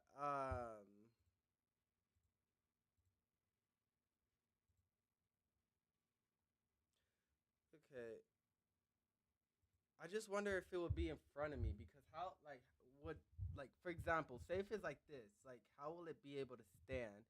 And when I talk, will you guys be able to see my face? That's another question. I'm gonna just look more into it. I got like 1 minute to like Loki stall, just one more minute, but at least you guys would be able to see what I'm gonna be doing next. This is gonna be pretty cool. Yeah, I think I'm gonna just get a new mic, and the only reason why I'm gonna get a new mic, I'm gonna just have to figure out something. Wait, mic, boomer.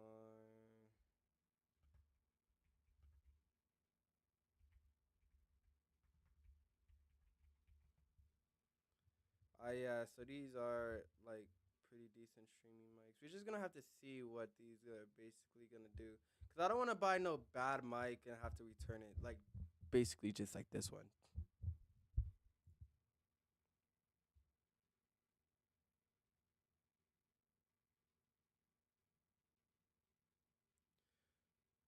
And I got Amazon Prime, so I should be able to do it pretty quick.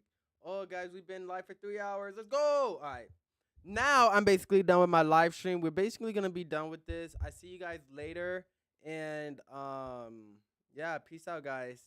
I see you guys tomorrow. Peace. And for my wait, pause. I paused it. I paused my live stream.